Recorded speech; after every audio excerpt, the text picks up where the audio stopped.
کبھی بھی مشورے میں فریق بن کر مت آؤ. یہ عدالت نہیں ہے، مشورہ ہے. یہ سوچ کر آنا کہ ہم یہ کرائیں گے اور ہم یہ بات رکھیں گے اور ہم یہ بات طے کرائیں گے. یہ فریق بن کر آنا مشورے میں، یہ عدالت نہیں ہے، یہ عبادت ہے. عبادت میں متی بن کر آیا جاتا ہے، فریق بن کر مسجد میں کوئی نہیں آتا کہ ہم تو فریق بن کر آئے. کہ آپ دماغ میں بچھا دیجیے اپنی، جو میں کہہ رہا ہوں سمجھ سکتے ہیں. فریق بن کر آنا یہ عدالت میں آنا ہے. جھگڑالو بن کر آنا مشورے میں یہ عدالت نہیں ہے، یہ عبادت ہے. یہاں نماز کی طرح آؤ، اطاعت کی بنیاد پر. میرے انتہائی محترم بزرگوں، دوستوں، عزیزوں، اللہ رب العزت نے ہمیشہ کے لیے تمام کامیابیاں حال کے امر کے پورا کرنے میں رکھی ہیں. ساری ناکامیاں حال کے امر کو ضائع کرنے میں. اللہ رب العزت حال کا جو امر لاتے ہیں وہ حال کا امر بر وقت اطاعت کرنے کے لیے کیا جاتا ہے کہ یہ ہماری بات کو فوراً پورا کرتے ہیں. یعنی اس لیے بہت دھیان سے بات کو سمجھنا ہے کہ حال کا امر ضائع کب ہو جاتا ہے. حال کا امر جب ضائع ہو جاتا ہے جب بندہ اس حال کے امر کو اپنی حیثیت کے خلاف سمجھ بیٹھتا ہے. مجھے یاد کرنا ہے کہ حال کا امر اللہ تعالیٰ لاتے ہیں کبھی حیثیت کے خلاف، کبھی حیثیت کے خلاف، کبھی ماحول کے خلاف، کبھی جذبے کے خلاف، کبھی معمول کے خلاف، اور کبھی اللہ حال کا عمل لاتے ہیں انسان کی اپنی ضروریات اور انسان کے اپنے بنیادی ضروریات کے خلاف بھی اللہ تعالیٰ حکم لاتے ہیں، یہ دیکھنے کے لیے کہ ہماری بات مانتے ہیں یا نہیں مانتے.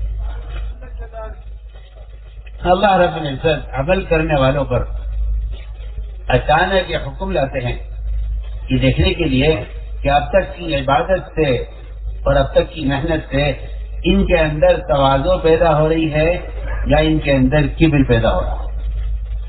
اگر تواضع پیدا ہو رہی ہوتی ہے تو وہ اگلے امر کو فوراً پورا کر دیتے ہیں، اور اگر ان میں کبر پیدا ہو رہا ہے تو یہ اگلے امر کا، اگلے حکم کا انکار کر دیتے ہیں. میں سب سے پہلی مثال عرض کرتا ہوں. اللہ رب العزت نے حکم دیا ملائکہ کو کہ آدم کو سجدہ کرے.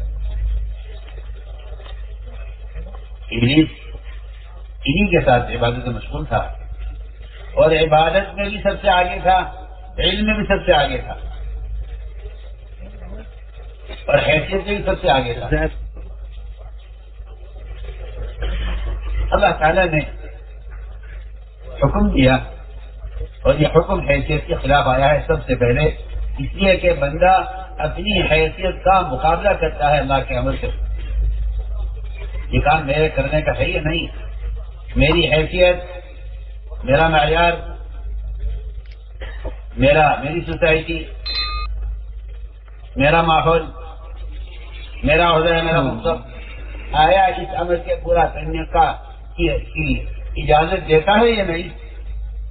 یہ میں سب سے پہلی بات آپ سے عرض کر رہا ہوں کہ ابلیس بننے کا سبب یہ ہوا ہے کہ اس نے اللہ کے امر کا مقابلہ اپنی حیثیت سے، اور یہ حیثیت سے مقابلہ کر کے ابلیس نے سجدہ کرنے سے انکار کر دیا. اب آپ تک بڑھا یہاں مقابلہ حیثیت سے ہوا. میں پہلی مثال کر رہا ہوں کہ ابلیس نے انکار کر دیا سجدہ کرنے سے. یہ کہ آپ اپنے لیے کہیں میں تیار ہوں، لیکن آپ مجھ سے ادنا کے سامنے جھکنے کے لیے کہیں یہ میں نہیں کر سکتا. یہ ایک امر ہے اللہ تعالیٰ کا، اور میرا دل چاہتا ہے کہ اسی کے ساتھ دوسری مثال بھی عرض کر دوں تاکہ ذہن سے یہ بات نکل جائے کہ یہ والا حکم بڑا ہے، یہ والا حکم چھوٹا ہے. آج کل یہ بھی ایک بے دینی مسلمانوں میں عام ہے کہ یہ حکم بڑا ہے، یہ چھوٹا ہے. میں درمیان میں یاد کر دیتا ہوں کہ ادھر ابلیس نے اپنی حیثیت کی وجہ سے سجدہ کرنے سے انکار کیا ہے. حضور اکرم صلی اللہ علیہ وسلم نے ایک شخص کو بائیں ہاتھ سے لقمہ لیتے ہوئے دیکھا. آپ نے فرمایا کہ دائیں ہاتھ سے کھاؤ. ادھر ابلیس نے عذر کیا کہ میں ان کے سامنے نہیں جھک سکتا. ادھر اس کھانا کھانے والے نے بائیں ہاتھ سے لقمہ لینے والے نے عذر کیا کہ میرا دائیں ہاتھ اٹھتا نہیں ہے. آپ صلی اللہ علیہ وسلم نے اس کو بددعا دی. فرمایا اللہ کرے تیرا یہ ہاتھ کبھی نہ اٹھے. ادھر ابلیس اللہ کو سجدہ کرنے سے محروم ہوا, ادھر یہ آدمی اپنے دائیں ہاتھ کی طاقت سے اس کے شمال سے محروم ہوا ہے. حالانکہ وہاں سجدے کا حکم تھا اللہ کی طرف سے, یہاں دائیں ہاتھ سے لقمہ لینے کا حکم تھا اللہ کے رسول کی طرف سے. میں نے دونوں باتیں عرض کی ہیں. وہاں بھی یہی ہے ما منعہ الا الکبر, اس حدیث میں بھی یہی ہے ما منعہ الا الکبر. تو میں ایک بہت بنیادی بات عرض کر رہا ہوں کہ حال کے امر کو پورا کرنا اپنی حیثیت کے خلاف, معمول کے خلاف, حالات کے خلاف, طبیعت کے خلاف, جذبے کے خلاف, انشاءاللہ میں آگے اللہ توفیق دے گا تو عرض کروں گا کہ کس طرح آدمی کامیاب ہوتا ہے دین میں اور کس طرح دین پر چلتے چلتے ناکام ہو جاتا ہے. میرا عزیز دوستو بزرگوں, ایسا ہی امتحان, اطاعت کا امتحان انبیاء علیہ السلام کا بھی لیا جاتا ہے. اولاد کا ہونا ایک ایسا انسان کا فطری تقاضا ہے کہ وہ اس فطری تقاضے کو اللہ سے مانگتے بھی ہیں. لیکن علیہ السلام نے 120 سال کی عمر میں اور 90 سال کی عمر میں اللہ سے اولاد مانگی ہے. لیکن انبیاء کا اولاد چاہنا ہمارے آداب کی طرح نہیں ہوتا تھا. اپنی خواہش یا اپنی دنیا کے لیے, بلکہ وہ اللہ سے اولاد چاہتے تھے دین کی حفاظت کے لیے اور امانت کی حفاظت کے لیے. اللہ تعالیٰ نے 120 سال کی عمر اپنی اور 90 سال کی عمر حضرت زکریا علیہ السلام کی بیوی کی, اللہ تعالیٰ نے اس عمر میں اولاد عطا فرمائی. ابراہیم علیہ السلام کا امتحان تھا یہ. اگر ہم حکم دیں آپ کو اس بیٹے کو ذبح کر دو, تو کیا آپ اس کے ذبح کے بارے میں پوچھ بھی سکتے ہیں کہ کیوں, کیا وجہ؟ علماء نے لکھا ہے جہاں تمام انسانی حقوق کی انتہا ہوتی ہے وہاں سے وحی کی ابتدا ہوتی ہے.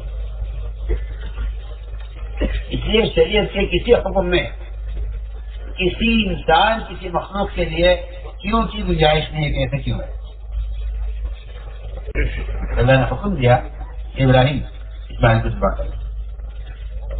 ابراہیم علیہ السلام نے اسماعیل سے کہا اپنے معاملے میں خود غور کرو, تمہارا ذبح ہونا میرے حکم سے ہے, یہ تمہارا ذبح ہونا اللہ کے حکم سے ہے. بچے کو اخلاص سکھلانے کے لیے 2 جملے فرمائے, تنظر ماذا کرا, اپنے معاملے میں خود غور کیا, خود فیصلہ کرو تمہارا ذبح ہونا کس کے لیے. بیٹے نے جواب دیا افعل ما تؤمر. اب بجان یہ مجھ سے پوچھنے کی بات نہیں ہے, یہ اللہ کے عمل کے پورا کرنے کا موقع ہے. آپ کو اللہ نے جو حکم دیا اسے پورا کیجیے. جہاں جذبہ ہے اولاد کے ہونے کا, وہاں جذبہ ہے اولاد کو ذبح کرنے کا.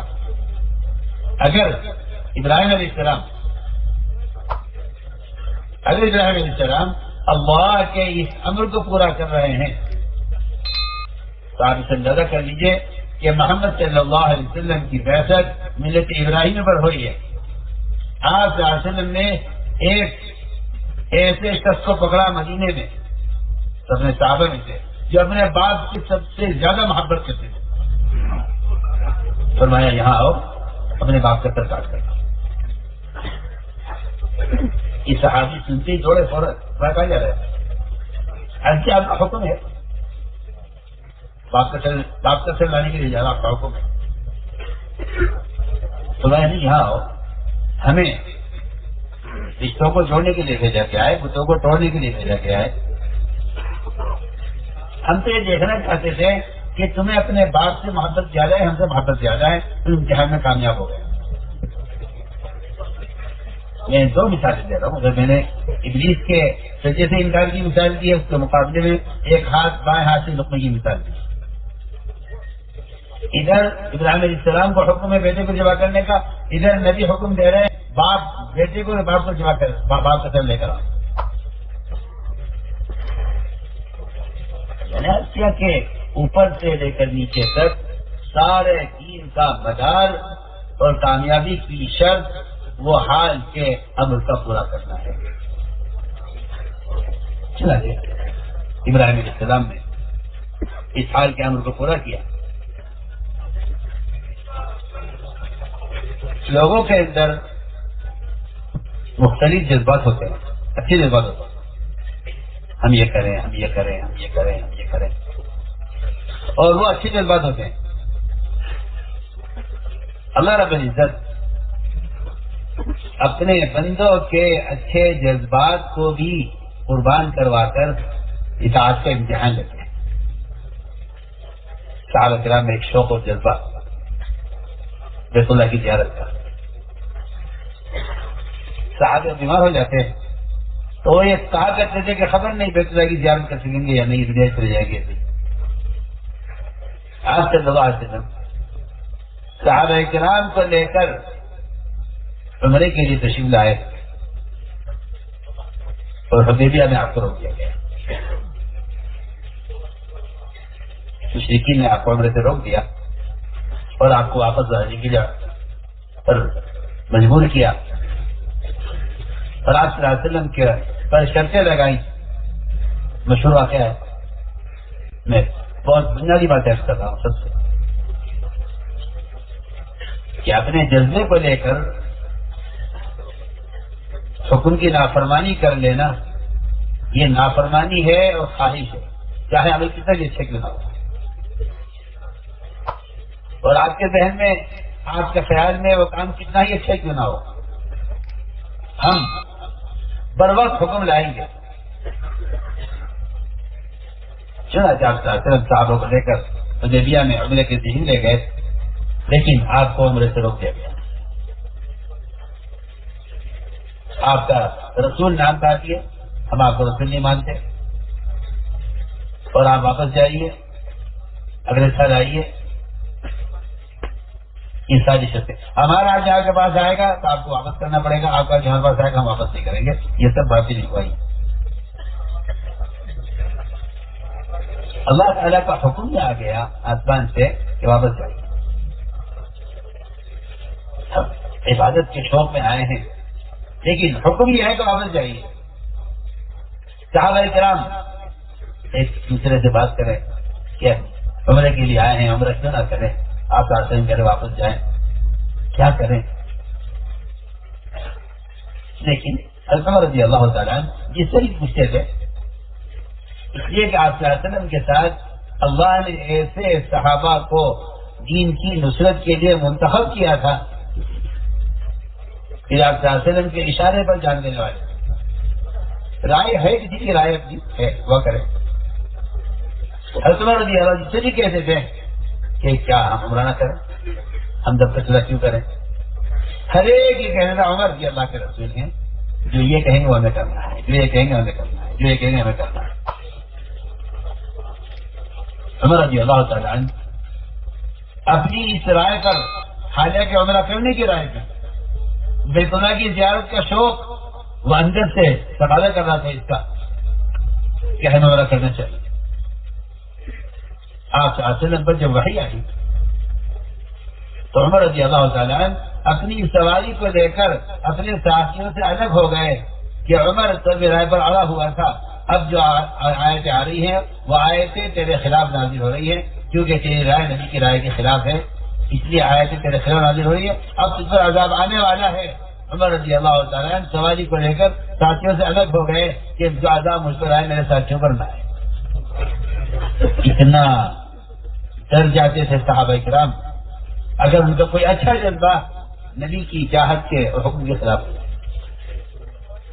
یہ بہت آسان مثال کر رہا ہوں، لیکن اللہ تعالیٰ کا حکم کہ واپس جائیے. صحابہ نے اپنے جذبے کو قربان کر دیا حکم پر. اللہ تعالیٰ نے یہاں سے ہٹنے سے پہلے ہی فتح کی خبر دے دی ہے کہ جو عمرہ نہیں کرنے جا رہے تھے تمہیں ہم پورا مکہ اس کا آپ کو مالک بناتے ہیں اور ہمیشہ کے لیے آپ کو روکنے والے یہاں داخل نہیں ہو سکیں گے.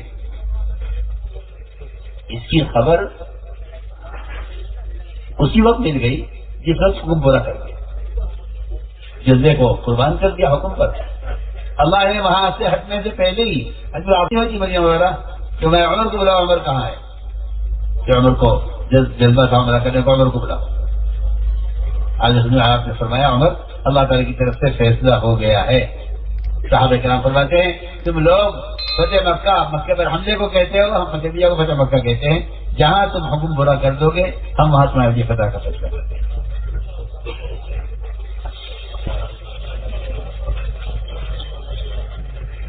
کبھی اللہ تعالیٰ اپنے بندے کی اطاعت کا امتحان لینے کے لیے اس کے اپنے معمول کے خلاف حکم لاتے.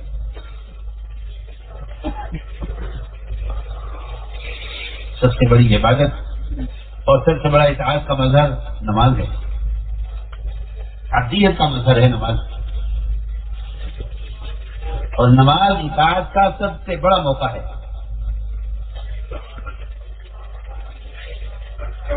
نماز ہوتی تھی بیت المقدس کی طرف, اور آپ کی عید کے بعد بھی 17 مہینے تک نماز بیت المقدس کی طرف ہو رہی. اللہ تعالیٰ نے امتحان دیا کہ جو آپ کے ساتھ لوگ چل رہے ہیں ان میں اطاعت کا جذبہ کتنا ہے. آیا یہ آپ کے کسی حکم کو پورا کرنے میں تاخیر کر دیتے ہیں, یا آپ کے کسی حکم کے بارے میں یہ اپنی رائے داخل کرتے ہیں.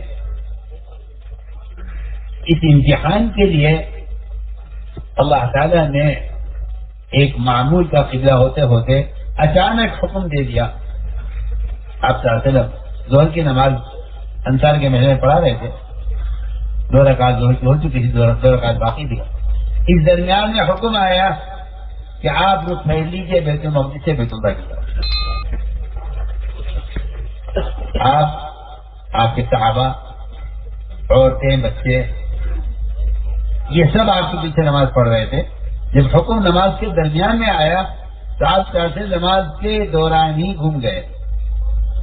یہ نہیں ہوا کہ اثر سے ادھر پڑھ لیں گے, یہ نماز پوری کر دیں گے, یا نماز کے بعد حکم دیں گے, اللہ تعالیٰ کا حکم سنائیں گے لوگوں کو کہ بھئی یہ اب حکم آیا ہے کہ نماز میں آؤ اثر سے ادھر پڑھ لیں گے. نہیں,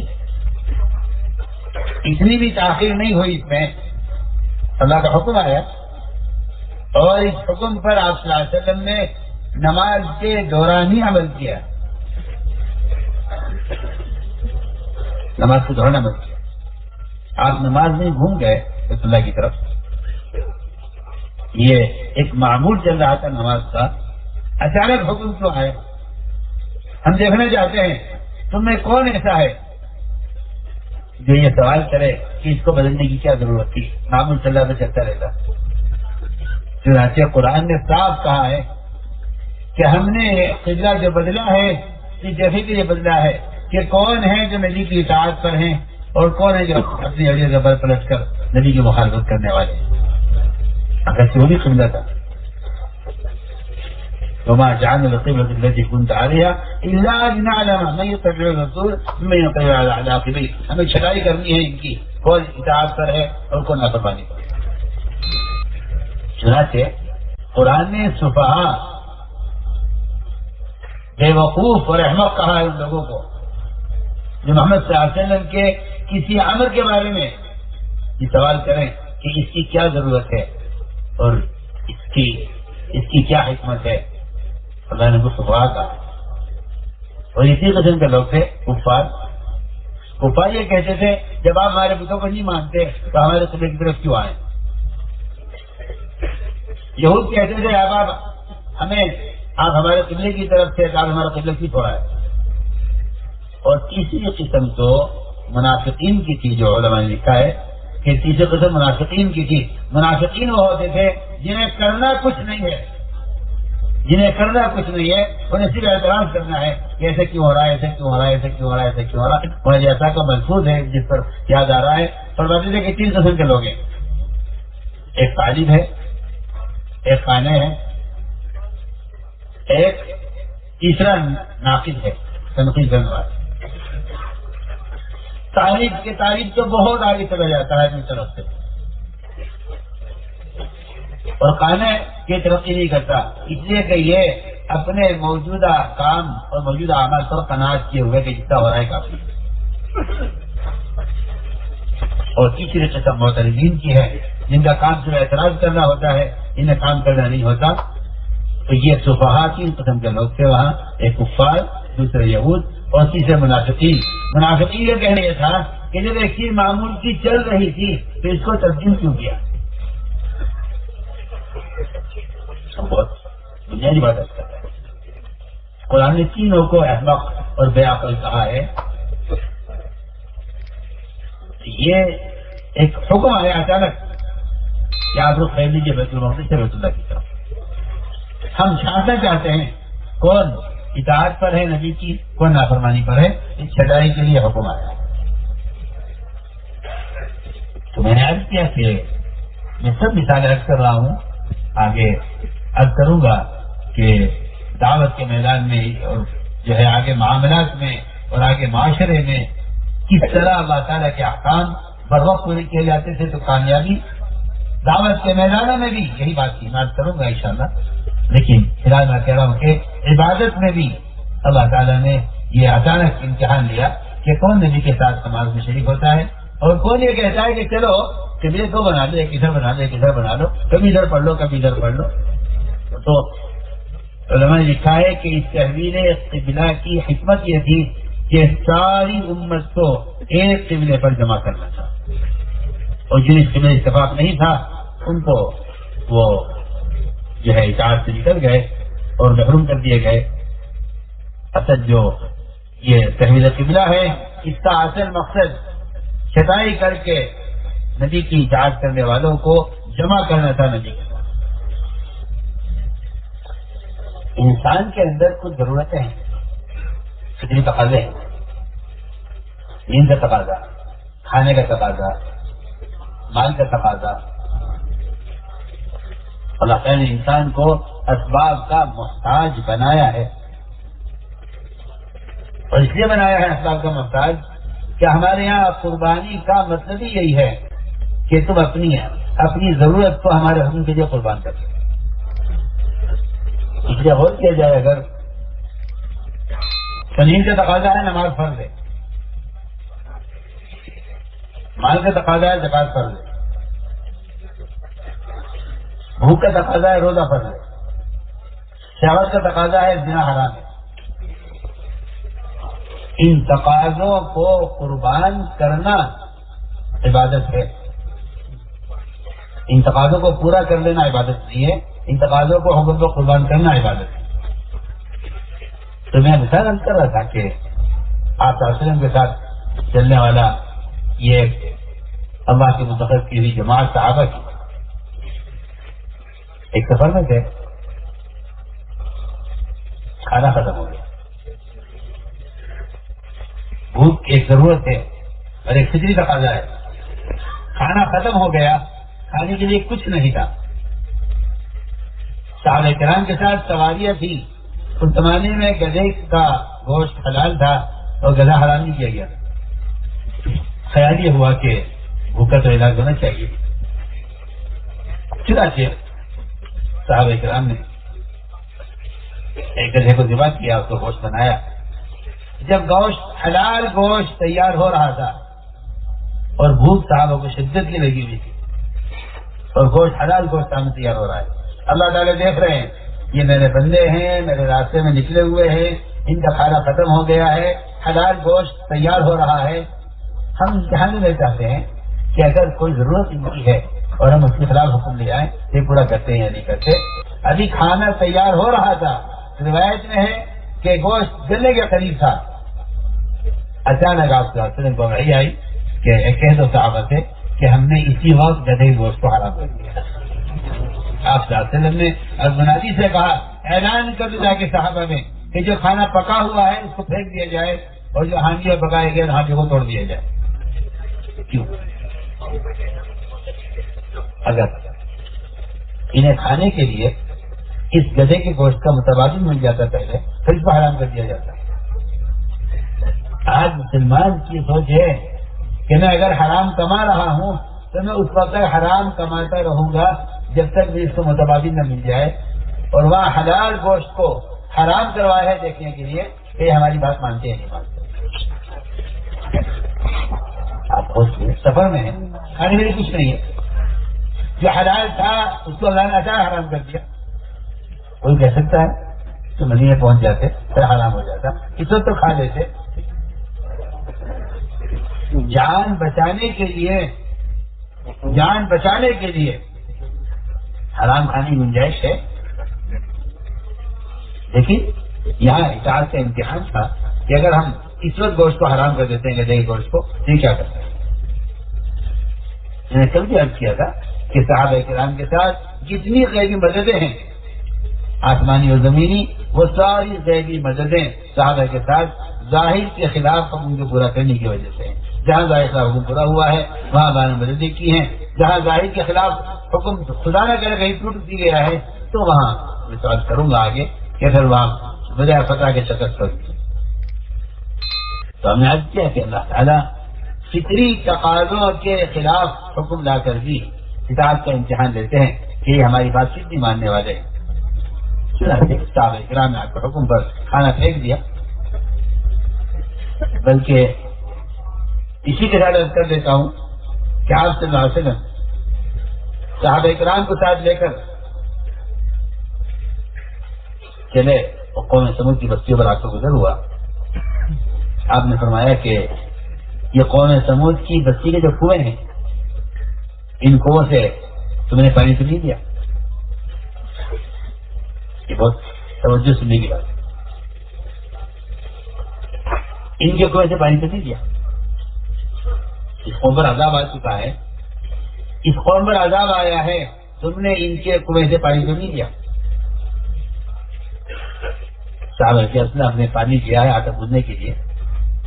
فرمایا کہ اس قوم پر عذاب آیا ہے، ان کے کنویں کا پانی استعمال نہیں کرنا ہے. اگر تم نے ان کا پانی اس کنویں کے پانی سے آٹا گوندا ہے تو وہ آٹا بھی اونٹوں کو کھلا دو، تم مت کھانا. بہت اہم بات کرو. کتنے سال گزر گئے، ہزاروں سال. قوم صالح کے زمانے سے لے کر ہزاروں کے زمانے تک کتنا پانی ان کو سے کھینچا گیا ہوگا اتنے عرصے میں. صحابہ کو ان کے پانی سے بھی دور رکھنے کے لیے اس کے پانی سے گندے ہوئے آٹے کو صحابہ کو کھانے کو منع کر رہے ہیں. تمہارے اونٹوں کو کھلا تم بس کھانا. کیا بات؟ یہ بالکل یہ غور کرنے کا موقع ہے. یہ غور کرنے کا موقع ہے کہ اس وقت مسلمان غیروں کی مصنوعات سے وہ چیزیں کھا رہا ہے جس سے وہ جانتے ہیں اچھی طرح کہ ان کی عبادات اس سے کھوکھلی ہو جائیں گی اور دعائیں ان کی مردود ہو جائیں گی. جس طرح بھی ہو ان کو حرام کھلاؤ تاکہ ان کی عبادتیں کھوکھلی ہو جائیں، بے اثر ہو جائیں اور ان کی دعائیں مردود ہو جائیں.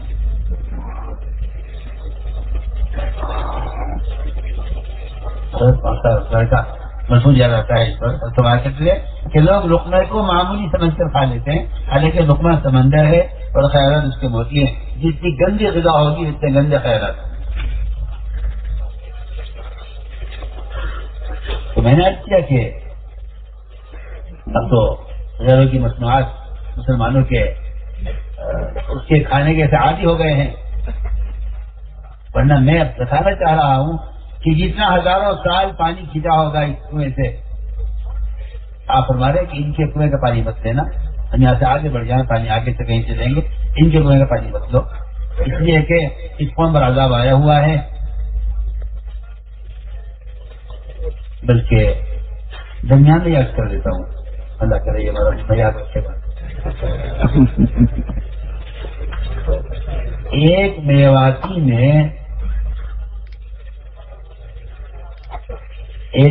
کی ساتھی کی حضرت نے اچھا کرتا پہنے ہوئے دیکھا، میں کرتا کہاں سے ایسی تو نہیں ہے، تین جو کرتا پہنے کرتا کہاں سے؟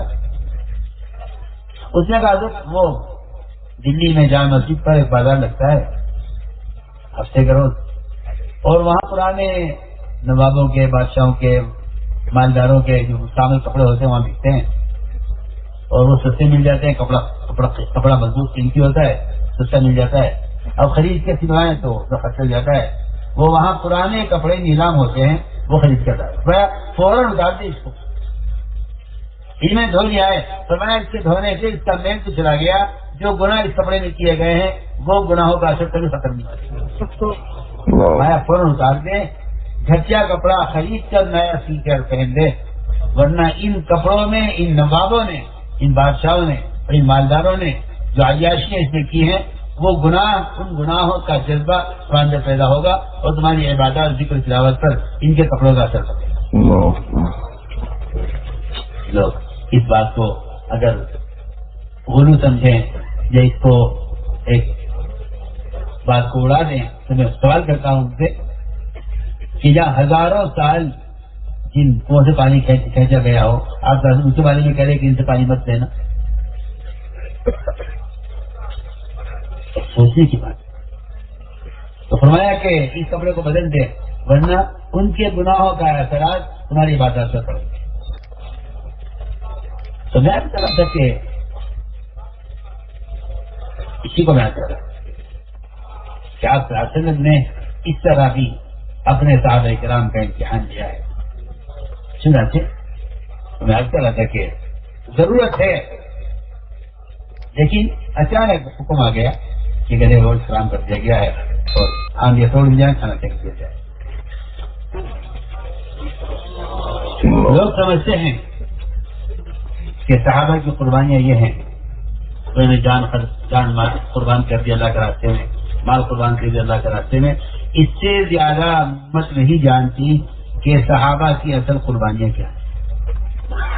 وہ سمجھتے ہیں کہ صحابہ کی قربانی کا منتہا وہ اللہ کے راستے میں قتل ہو جانا ہے، نہیں، اس سے زیادہ قربانی صحابہ کی ہے۔ پھر آپ صلی اللہ علیہ وسلم کی اطاعت میں اور آپ کی منشا کو پہچان کر مقدم کرنے میں اپنے تمام تعلقات اس طرح منقطع کیے ہیں کہ اس پر اللہ نے فرمایا ہے رجال صدقوا ما عاهدوا الله علیہ۔ یہ صحابہ کو جو اللہ کی جیسے کریڈٹ ملا ہے اور اعزاز ملا ہے، وہ اس کا اصل مطلب یہ نہیں تھا، اس کا اصل مطلب یہ تھا کہ اگر ہماری منشا یوں ہے اور آپ اپنی قوم کے سردار ہیں تو آپ اس پوری قوم کی ملامت کی پرواہ کیے بغیر نبی کے امر کو پورا کریں۔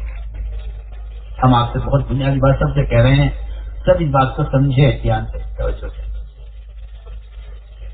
کہ امت کی جو اجتماعیت ہے وہ اجتماعیت ٹوٹی اس لیے ہے کہ لوگ اپنی قوم کے، لوگ اپنے قبیلے کے، لوگ اپنے اعزاء اقارب کے، لوگ اپنے متعلقین کے تقاضوں کی وجہ سے اور ان کے جذبات کی وجہ سے بہت سے چیزوں کا صاف انکار کر دیتے ہیں کہ جی ہماری قوم تیار نہیں ہے، ہمیں کام نہیں کرتا۔ میں بہت بنیادی بات رکھتا ہوں،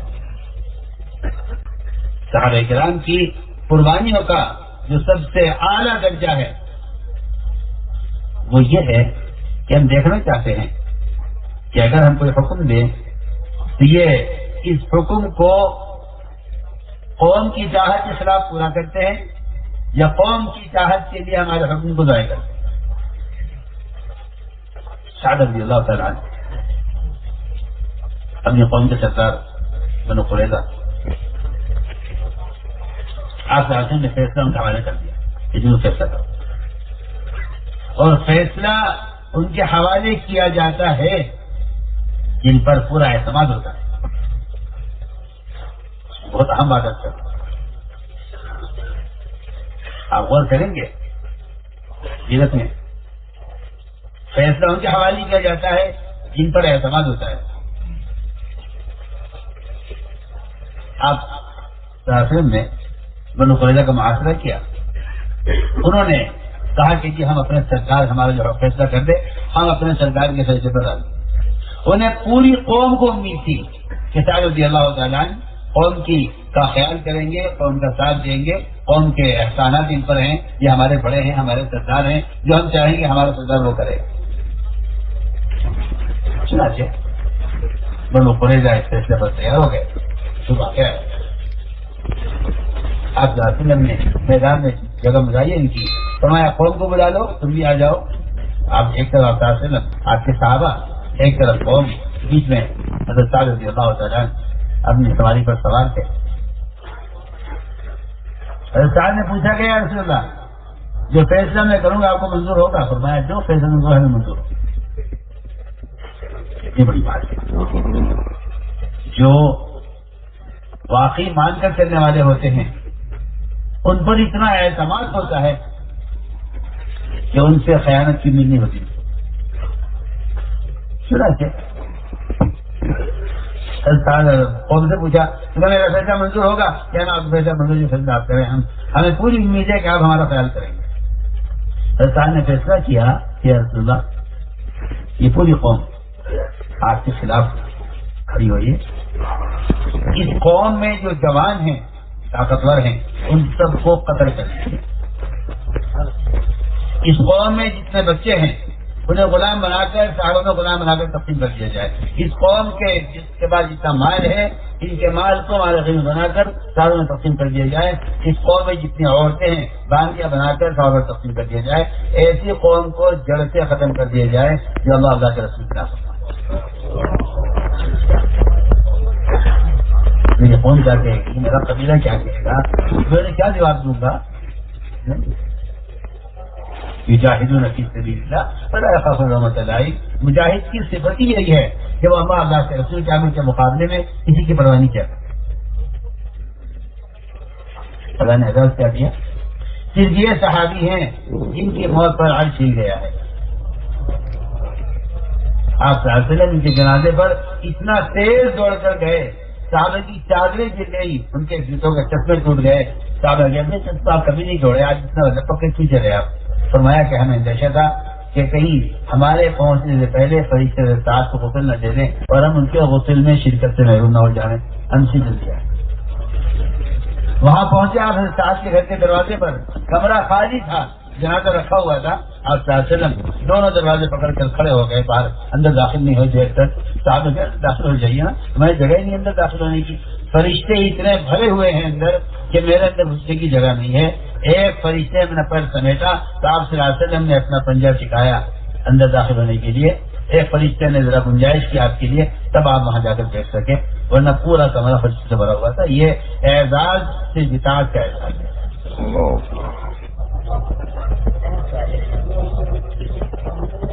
ایک ایسا اطاعت کرنے والوں کا مجموعہ، یہ اسلام کی ایک اتنی مضبوط دیوار تھی کہ جس میں داخل ہونے کے لیے کہیں کوئی سوراخ، کوئی دراز کہیں ملتی نہیں۔ اجتماعیت، اس اجتماعیت کا جو اصل سبب تھا وہ صحابہ کرام کی بڑی بنیادی صفت وحدت کلمت، اس سب کی ایک۔ تو میں مثال کر رہا تھا کہ جب قریش نے عہد توڑ دیا، جو صلح نامہ لکھا گیا تھا، صلح بندی کی، تو فکر ہوا تو انہوں نے آپ صلی اللہ علیہ وسلم کے پاس ابو سفیان کو بھیجا وکیل بنا کر اپنا کہ جا کے بات کرو اور ان کے مشورے والوں سے بات کرو۔ ان کے مشوروں کو چھوڑ دیا ہم نے، تو پھر محمد صلی اللہ علیہ وسلم وہ ہمارے صلح کی مدت میں توسیع کر دیں گے، صلح کی مدت کو بڑھا دیں گے۔ ایک بات کرنی ہے کہ جب امت کا آپس کا اتفاق، آپس کی اجتماعیت ٹوٹ جاتی ہے تو پھر باطل کو داخل ہونے کے لیے خوب راستے مل جاتے ہیں۔ لیکن صحابہ کرام نے اس اسلام کے قلعے کی دیواروں کو اپنی وحدت کلیمہ سے اتنا مضبوط بنایا ہوا تھا کہ بڑے سے بڑے رشتے، بڑے سے بڑے تعلقات وہ کبھی اس طرف نہیں جا سکتے تھے کہ ہم یہ چاہتے ہیں آپ یہ کر پائیں. مساعد کرنا سکتے. قریش نے بھیجا ابو سفیان کو کہ جاؤ بات کرو جا کر، اور دیکھو بات کرنا چہرے ابو سکتی ہے کیونکہ وہ ان کے خاص مشین ہے. اگر وہ تیار ہو گئے تو وہ مان جائیں گے، وہ بات ہماری سفارش کر دیں گے. چنانچہ ابو سفیان آئے، آپ وہی کہ آپ کو معلوم ہو گیا کہ ابو سفیان یہ تقاضا لے کر آ رہے ہیں، مطالبہ لے کر. آپ نے فرمایا صحابہ سے کہ دیکھو ابو سفیان آ رہا ہے مطالبہ لے کر، اس کو راضی بھی کرنا ہے اور اس کو اس کے مطالبے مایوس بھی کرنا ہے. یہ ایک ایسی بات ہے جس پر ہم آپ غور کر لیں اگر، تو گویا اکرام بھی کرنا ہے اور اس کے کسی مطالبے کی طرف کوئی توجہ نہیں دینی ہے. اسے مایوس بھی کرنا ہے، اس کو راضی بھی کرنا ہے. اپنے دشمن کو بھی ناراض مت کرو، دشمن تمہارا ہے مگر تم اس کو راضی رکھو. چنانچہ میں عرض کر رہا تھا کہ ابو سفیان آئے، آ کر وہ سیدھے سے ملاقات کی. انہوں نے فرمایا کہ جو فیصلہ اللہ کر چکا ہمارا فیصلہ ہے. عمر کے پاس گئے، عمر تم ہماری بات سن لو. فرمایا کہ اگر کوئی نیا عہد کر لو اسے بھی توڑ دے اور پچھلے بھی ختم ہے، یہاں کوئی سنوائی نہیں ہے تمہاری. فاطمہ کے پاس گئے، جا کے فاطمہ نے کہا اے فاطمہ اگر تم اپنے اباجی سے بات کر لو اور یہ کام کرا دو تو ہم تمہیں اپنی قوم کا سردار بنا لیں گے. یہ لالچ. فاطمہ نے کہا نہیں، جو فیصلہ اللہ کا رسول کا ہے، بیٹی سے پوچھ لو، بیوی سے پوچھ لو، دوستوں سے پوچھ لو، جس سے چاہے پوچھ لو، سب کی ایک بات ہے. بیٹی کے یہاں گئے محلہ کے پاس سے اس سے کہا کہ تم بات کر دو. نے کہا نہیں، کیا بات کر رہا ہے تو باپ کو صاف انکار کر دیا کہ جاؤ تمہاری جان خطرے میں جاتی ہے جایا کرے، مگر میں اللہ کے رسول سے آپ کے فیصلے کے خلاف باپ کی جو ہے باپ کے مطالبے کو پیش کروں. یہ نہیں ہو سکتا. بہت ہم بات آپ سے یہ تھا یہ تھی وہ مضبوط دیوار جس میں کہیں سے بھی باطل داخل نہیں رہتے قریب. چنانچہ عمر رضی اللہ عنہ معاملے میں اتنے سخت تھے. قرآن کی آیت کے سیرت کی قسم یہ لوگ ایمان والے ہو نہیں سکتے جب تک ان کے دل میں رائے آپ کے فیصلے کے خلاف باقی ہے. یہ معلوم. چنانچہ دو آدمی میں جھگڑے لے کر عمر کے پاس آئے، آ کر عمر کے ساتھ بات رکھی کہ جی یہ اللہ کس نے فیصلہ کیا ہے اور میرا ساتھی کہتا ہے مجھے منظور نہیں ہے، اب فیصلہ میرے حق میں ہو گیا ہے. رضوان نے پوچھا صاحب ایک بات یہی ہے، کیا نہیں بات یہی ہے مجھے اللہ کے نبی کا فیصلہ مجھے منظور نہیں ہے. رضوان اندر گئے، اندر سے تلوار اٹھا کر لائے، اس آدمی کو قتل کر دیا. اگر تمہیں نبی کا حکم منظور نہیں ہے تو ہمیں تمہاری حیات منظور نہیں. اس طرح آیت نازل ہوئی فلا وربک لا یحکمک فیما شجر بینہم. یہ آیت نازل ہوئی اسی لیے فرمایا ہے کہ جو اسلام کے قلعے میں جو درار پڑی ہے عمر کی شہادت سے، وہ درار کر کبھی بھری نہیں جا سکی اور وہ سلمہ کبھی جو ہے بند نہیں کیا جا سکا. ہم بہت بنیادی باتیں آپ سرچ کر رہے کہ اپنے جذبات کو حکم پر قربان کرنا یہ قربانی ہے، اب ایسے جذبات کو پورا کر لینا ان کے خلاف یہ نافرمانی اور خواہش ہے.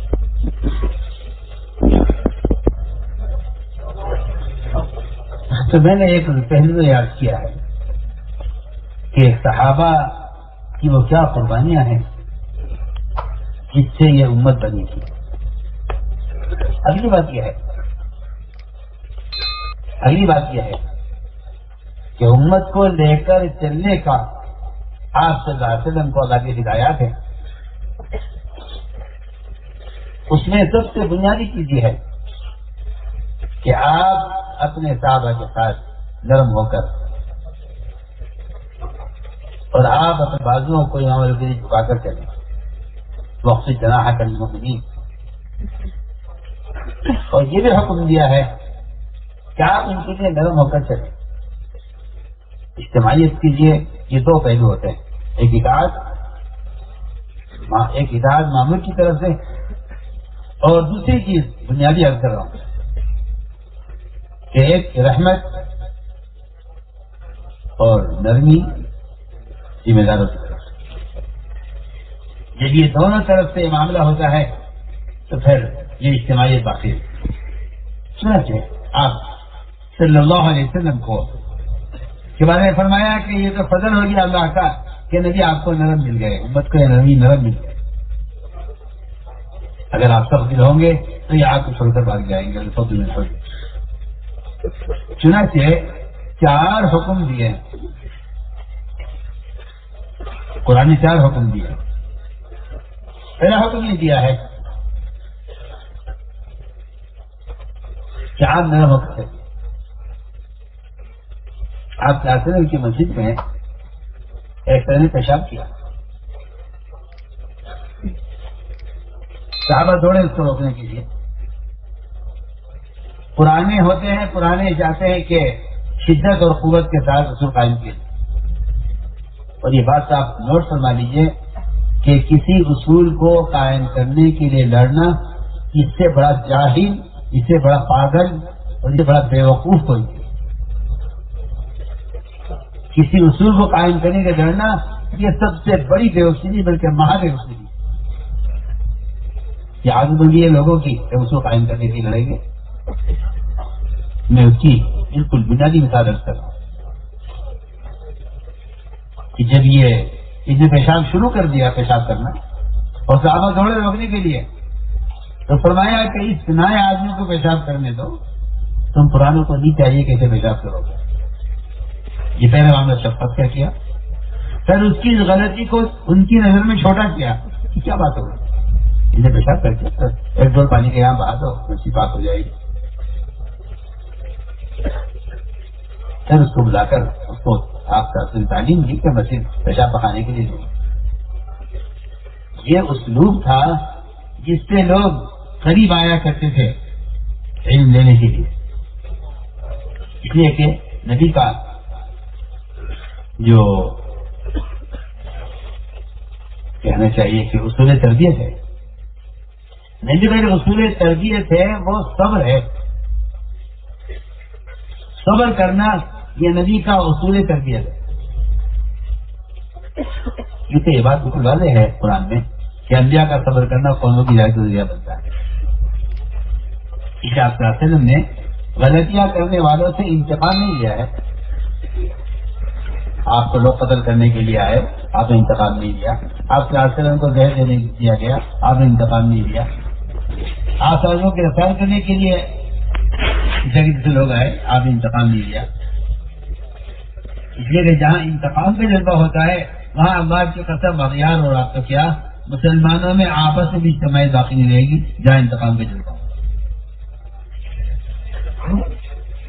آپ وسلم کا تصور یہ ہے کہ آپ صلی اللہ علیہ وسلم نے انتقام کا جذبہ لے کر آنے والوں پر اپنی ہدایت کا، ان کی ہدایت کا جذبہ غالب رکھا.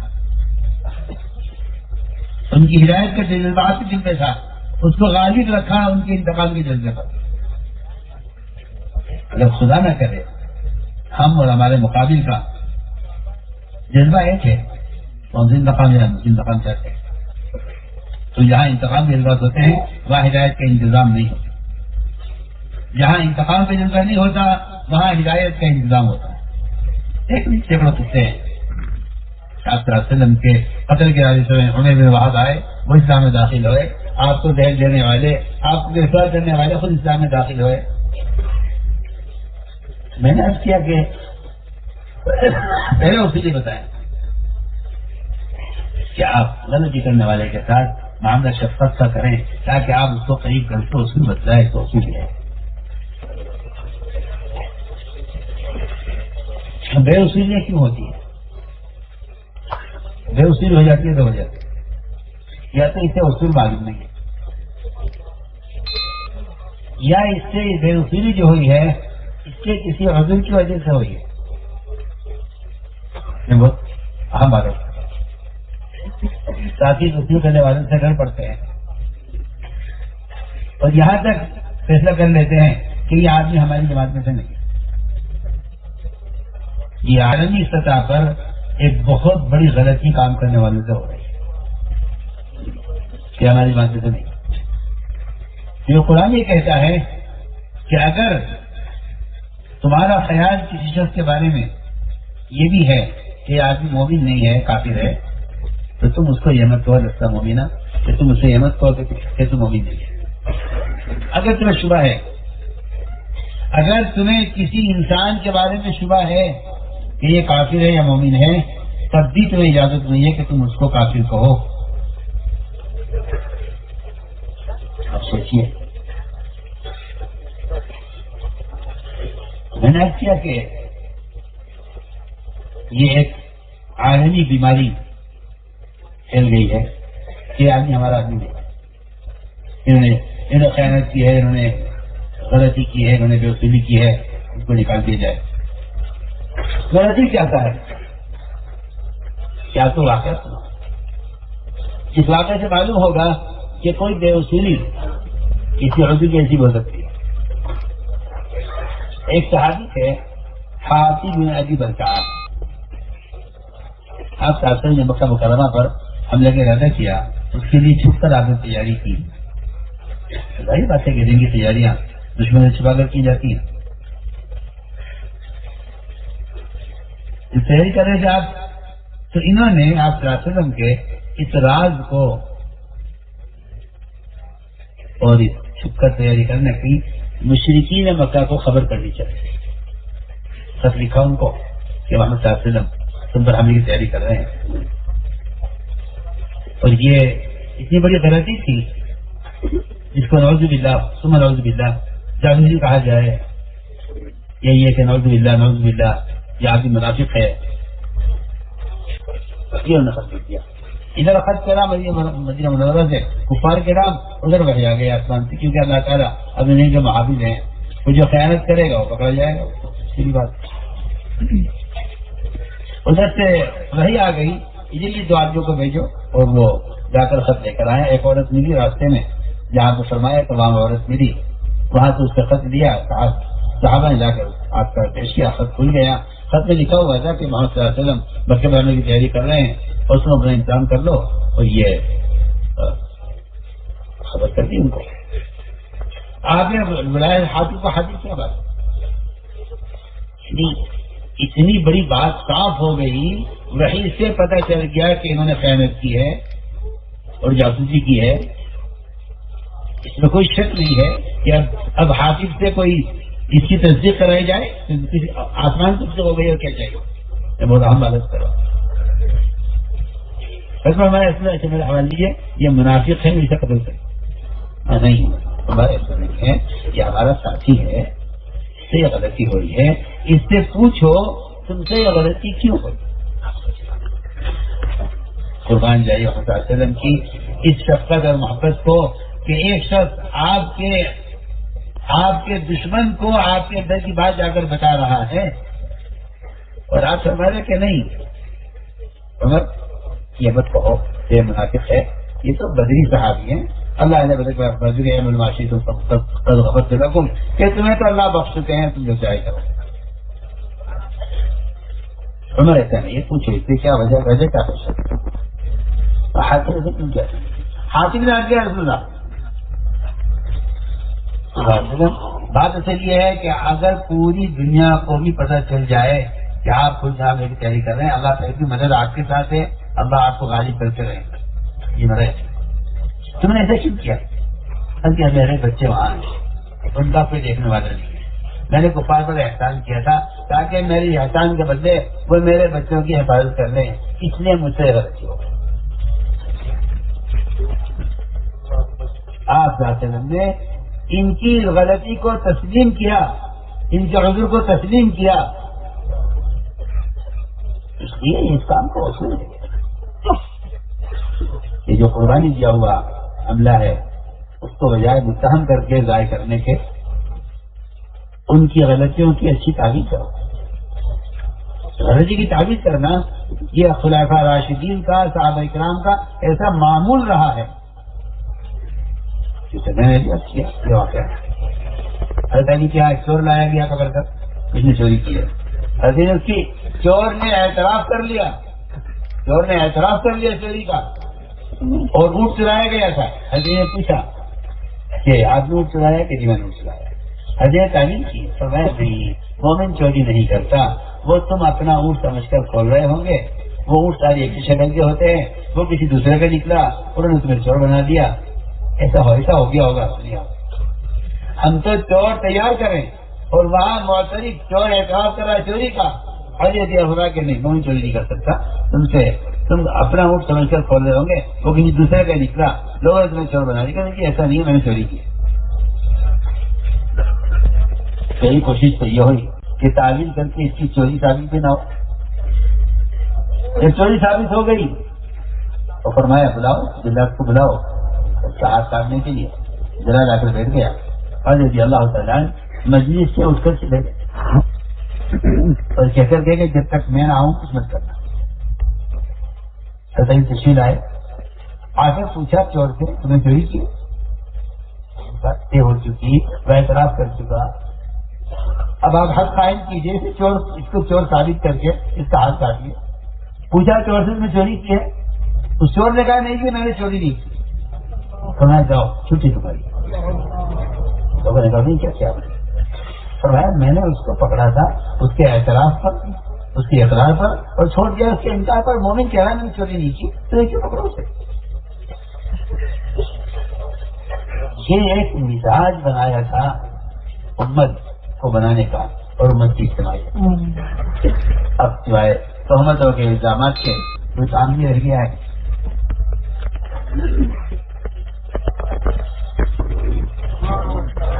ایک حکم یہ ہے نبی کو کہ آپ اپنے ساتھیوں کے لیے استغفار کریں. ساتھیوں کو چاہیے ساتھیوں کے لیے استغفار کیا کریں. بلکہ آپ سے منافقین کے لیے استغفار کرتے تھے. اللہ نے منع کیا استغفر اللہ کا استغفر. فرمایا اللہ نے اختیار دیا ہے استغفار کرو نہ کرو، میں نے کرنے کا اختیار کیا. اللہ نے فرمایا 70 مرۃ نہیں یغفر اللہ لہم. فرمایا کہ میں 70 سے زیادہ استغفار کروں گا تاکہ اللہ کو. جو منافقین کے لیے استغفار کرنا چاہتے ہوں، اللہ کے منع کرنے کے باوجود وہ مومن کے لیے کتنا استغفار کرتے ہو.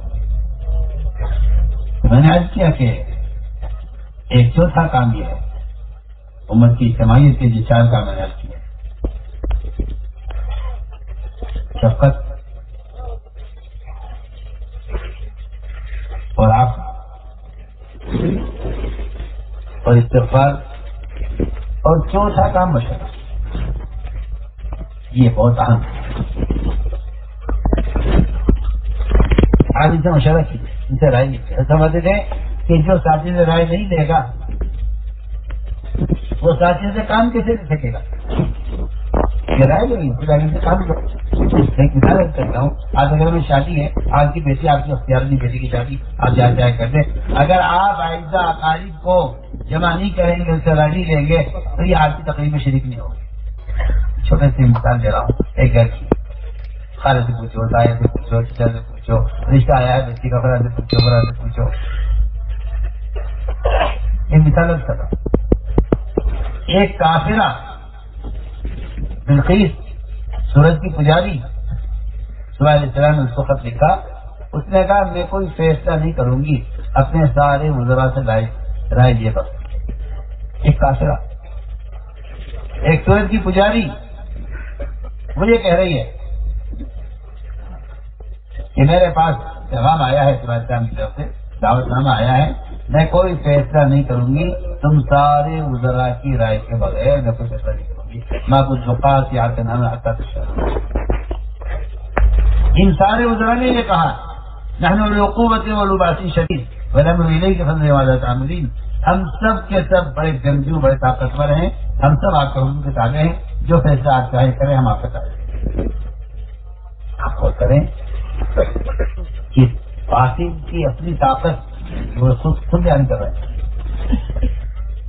نحن حکومت ہی بولو باسی شدید والامر الیہ، معاملہ آپ کے حوالے ہے، آپ کیسا کریں۔ وہاں باطن کی قوت اس طرح ہے کہ ہم آپ کے فیصلے کے تابع ہیں، یہاں مسلمان کا ضعف اس لیے ہے کہ ہم آپ کے فیصلے کے تابع نہیں۔ وہاں اتفاق اس لیے ہے کہ وہ کفر میں رہ کر اپنے وزیر کی اور اپنے بادشاہ کی بات پر سب متفق ہیں، اور بادشاہ خود یہ کہہ رہا ہے، ملکہ خود یہ کہہ رہی ہے کہ میں کوئی فیصلہ نہیں کروں گی جب تک میں اپنے سارے وزراء سے اس کے بارے میں رہنا۔ بہت بات ہے، ہمارا بنیادی طور پر مشورہ ہی ٹوٹا ہوا ہے۔ تو ہم نے عرض کیا کہ آپ چاہتے ہیں صحابہ سے رائے لیا کرتے تھے، رائے کیا رہے، آپ نے کئی مرتبہ رائے دی، مہاجی رائے دیتے رہے، آپ رائے لیتے رہے، بہت دیر کے بعد پتہ چلا کہ نہیں، آپ انسان سے رائے لینا چاہتے ہیں۔ کیا دوستوں سے تو یہ ایک بنیادی فریضہ جو مجھ سے چھوٹ گیا ہے وہ مشورہ ہے، اور اس مشورے کو قرآن نے نماز کے ساتھ بیان کیا ہے، اس کی اہمیت کو بتانے کے لیے، اس کی اجتماعیت کو بتانے کے لیے۔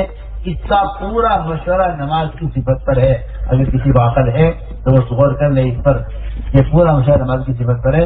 کوئی نماز توڑ کر بھاگ جائے کہ امام صاحب میں لقمہ نہیں دے رہے، میں نہیں پڑھوں گا، یہ ایسا ممکن نہیں ہے کسی مسجد میں کہ کوئی آدمی لقمہ دے، امام کے بعد لقمہ نہ دے، وہ نماز توڑ کر بھاگ جائے کہ نماز لقمہ نہیں دیتے، ممکن ہی نہیں ہے کہ اتنی بڑی جماعت نماز پڑھ رہی ہے، سب کی نماز پڑھ رہی ہے، یہ کہنے کی نماز نہیں ہو رہی اسلام کے پیچھے۔ میں کہتا ہوں اس سے بڑا پاگل کوئی نہیں ہے جو رائے دے، اور اگر رائے سنی نہیں جائے تو پھر وہ جماعت چھوڑ کر ایک طرف ہو جائے کہ میں نماز نہیں پڑھتا ان کے پیچھے کیونکہ یہ میں رائے نہیں دیتے۔ میں تو بالکل آپ سے واضح طرح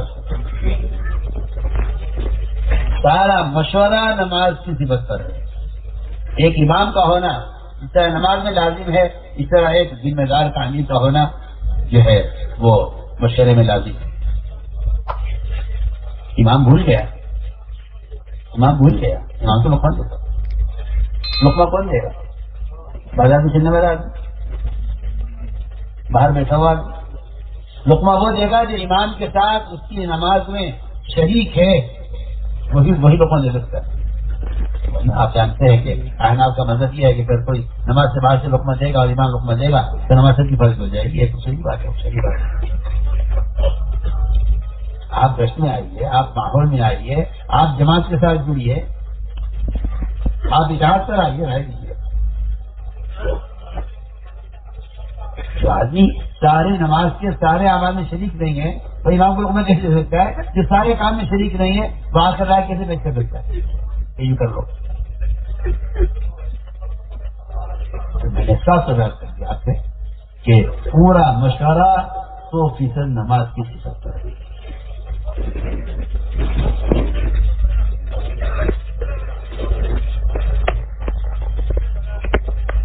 مشورے کا اصول ہے یہ کہ جو چیز مشورے میں طے ہو جائے ساتھی سب اس پر مجتمع ہو جائے، اس لیے کہ یہ منافق کا ہی مزاج ہے، صرف اللہ کے قسم آگے کہہ رہا ہوں، صرف منافق کا یہ مزاج ہے کہ وہ یہ کہے گا اپنی رائے پر اصرار کر کے کہ ہمیں آپ کی رائے سے اتفاق نہیں ہے، اس لیے ہم آپ سے الگ ہو جائیں۔ بہت اہم بات ہے، جہاں رائے پر اصرار ہوگا وہاں اختلاف ہوگا، یہ سیرت اس سے بھری ہوئی ہے۔ جہاں کسی کو بھی اپنی رائے پر اصرار ہوگا پھر ہماری یہ رائے ایسا کرنے والے وہ اجتماعیت سے کٹ کر رہیں گے، میں آپ سے بالکل یقینی طور پر رکھتا ہوں۔ اور پھر وہ اس طرح نہیں کریں گے، پھر وہ یہ کریں گے کہ بھائی آؤ ہمارے رائے والے کون کون ہمارے ساتھ ہو جائے، ہمیں فلانی آپ بھی ہمارے رائے والے، آپ بھی ادھر آ جاؤ، آپ بھی ادھر آ جاؤ۔ یہ ہے سب سے بڑا جرم امت کو کاٹنے کا کہ اپنی ایک رائے کی وجہ سے اپنے ساتھیوں میں الگ ہو جانا۔ یہ میں آپ سے یقین سے عرض کر رہا ہوں، یہ کام صرف منافق کر سکتا ہے، مومن نہیں کر سکتا۔ میں بہت یعنی آپ سے دل کی عبادت کر رہا ہوں، اس امت کے اختلاف کا سبب یہی ہوا۔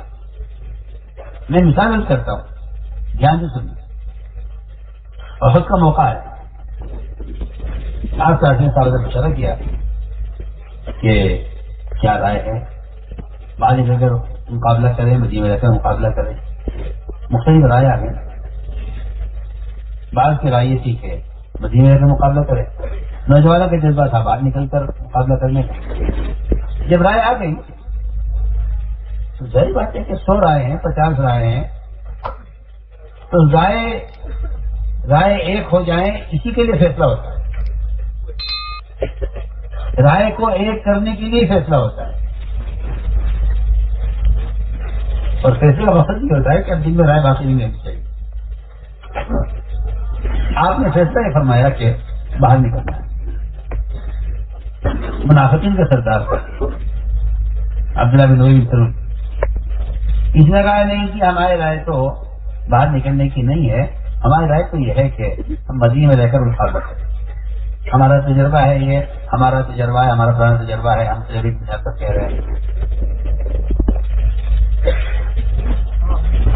چنانچہ جب فیصلہ ہو گیا نکلنے کا تو جب یہ نے آواز لگائی کہ بھائی میری رائے والے کون کون ہیں, وہ ایک طرف ہو جائے. سب سے اچھا میرے رائے والے لگو سردار یہ 300 آدمیوں کو لے کر لگو. 1000 کا قافلہ کا صحابہ تھا. وہ 1000 کا قافلہ تھا جن میں سے 300 ٹھہر گئے اس کے ساتھ, اور 700 صحابہ نکلے میدان احد میں. ادھر مشرکین 3000 تھے, ادھر یہ 1000 تھے, ان میں سے بھی 300 کم ہو گئے. ان 700 صحابہ نے آپ سے کا حکم مانا اور یہ میدان. خدا کی شان, میں آپ سے بہت کام کی بات کر رہا ہوں. جو لوگ اطاعت کے ساتھ, اجتماع کے ساتھ ایک میدان میں اتر گئے, اگر ان میں اس طرح پیدا ہوا کہنے کہ ہم آپ سے تو جڑے ہوئے ہیں لیکن آپس میں جڑے ہوئے ہیں, ہم آپ کی بات تو مان لیں گے لیکن جو ہمارا علاقائی امیر ہے نا, علاقائی ذمہ دار, اس کی بات نہیں مانی. میں بہت کانٹے کی بات کرتا ہوں. یہ احد کا میدان میرے آپ کے لیے ایک ایسی زندہ مثال ہے کہ اللہ کرے کام کرنے والے اس پر غور کر لیں.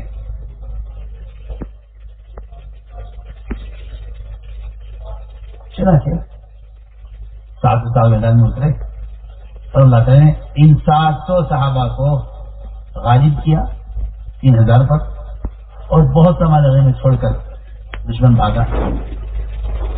لیکن وہ جو میں شروع سے کہہ رہا ہوں پہلے بیان کے بعد حال کا عمل پورا کرنا, حال کا عمل پورا کرنا, وہی بات یہاں بھی کہنا چاہتا ہوں. اللہ تعالیٰ کا نظام یہ ہے کہ وہ ایک حکم دیں گے, اس کے مقابلے میں ایک اچھی چیز دکھلائیں گے کہ دیکھیں یا حکم پورا کرتے ہیں یا اس چیز کے لیے حکم توڑ دیتے ہیں. چنانچہ صحابہ کو پتا ہو گئی, دشمن میدان چھوڑ کے بھاگ گیا, بہت سا مال میں چھوڑ کر نکلے. ادھر صحابہ اترے میدان میں مانا غنیمت سے لڑنے کے لیے. یہ 50 آدمی جو رمات پر تھے ان کے لیے حکم ملا کہ تم یہاں سے مت ہٹنا.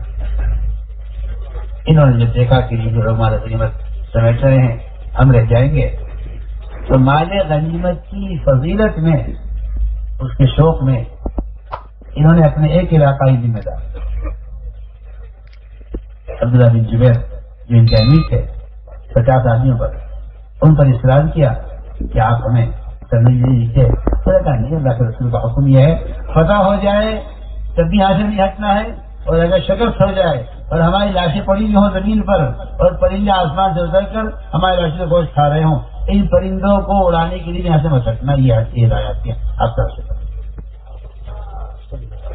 ان 50 سال میں 40 سال میں انکار کیا آپ نے امیر کا, بات نہیں مانی, نیچے اترے, انہوں نے پلٹ کر مشرکین نے حملہ کیا. سارا میدان صحابہ کے ہاتھ میں آنے کے بعد, فتح ہونے کے بعد دوبارہ شکست ہوئی. آپ سے عرصے ان کے قتل کی خبر اڑ گئی, صحابہ کی ہمت ٹوٹ گئی, پورا میدان ہاتھ میں.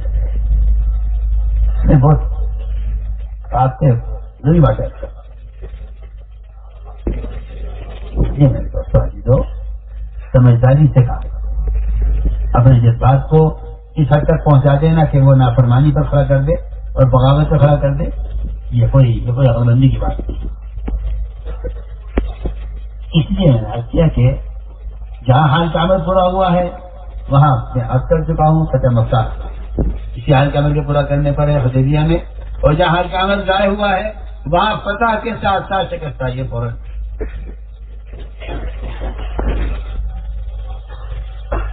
میرا عزیز دوستو، یہ کام جو ہے اس کام میں چلنے کا پیٹرول، اس کام میں چلنے کا ایندھن، اس کام میں چلتے رہنے کا جو بنیادی طاقت ہے اور سبب ہے وہ صرف صبر ہے، وہ صرف صبر ہے۔ اور سوال کرتے ہیں ہم کب تک صبر کریں؟ بات کیا امیر صاحب کب تک صبر کریں؟ امیر کو صبر کرنا؟ کیا امیر تم پر ظلم کر رہا ہے؟ اگر تمہاری رائے امیر نے قبول نہیں کی تو تم رائے کو اپنا اتنا اہم حصہ کیوں سمجھ رہے ہو کہ تمہاری رائے پر عمل نہ ہونا تم پر ظلم ہونا ہے؟ تم تو عقل حیران ہے کہ رائے پر اصرار یہاں تک پہنچ جائے کہ امیر صاحب ہماری بات نہیں مانتے، وہ امیر تمہارا غلام ہے، وہ معمول ہے تمہارا یا وہ امیر ہے؟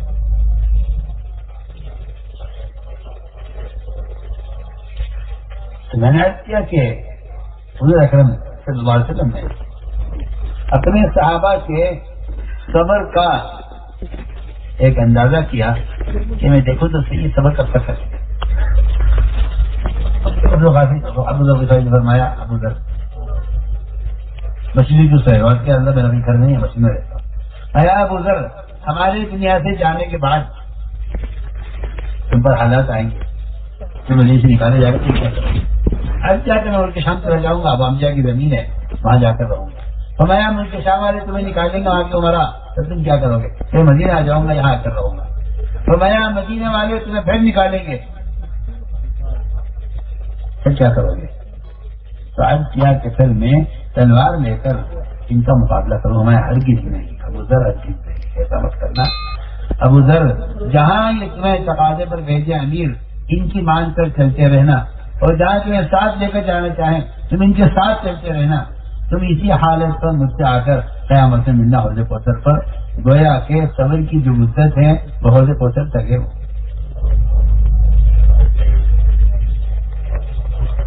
کافر کی جو خبر ہوتی ہے، کافر کی قبر ہوتی ہے خواہشات کے میدان کے اندر، اس کی خواہشات کا میدان اس کی زندگی سے وسیع ہوتا ہے، اور مومن کی جو قبر ہوتی ہے وہ اس کے صبر کے میدان کے اندر ہوتی ہے، اس کا میدان صبر اس کی زندگی سے زیادہ وسیع ہے۔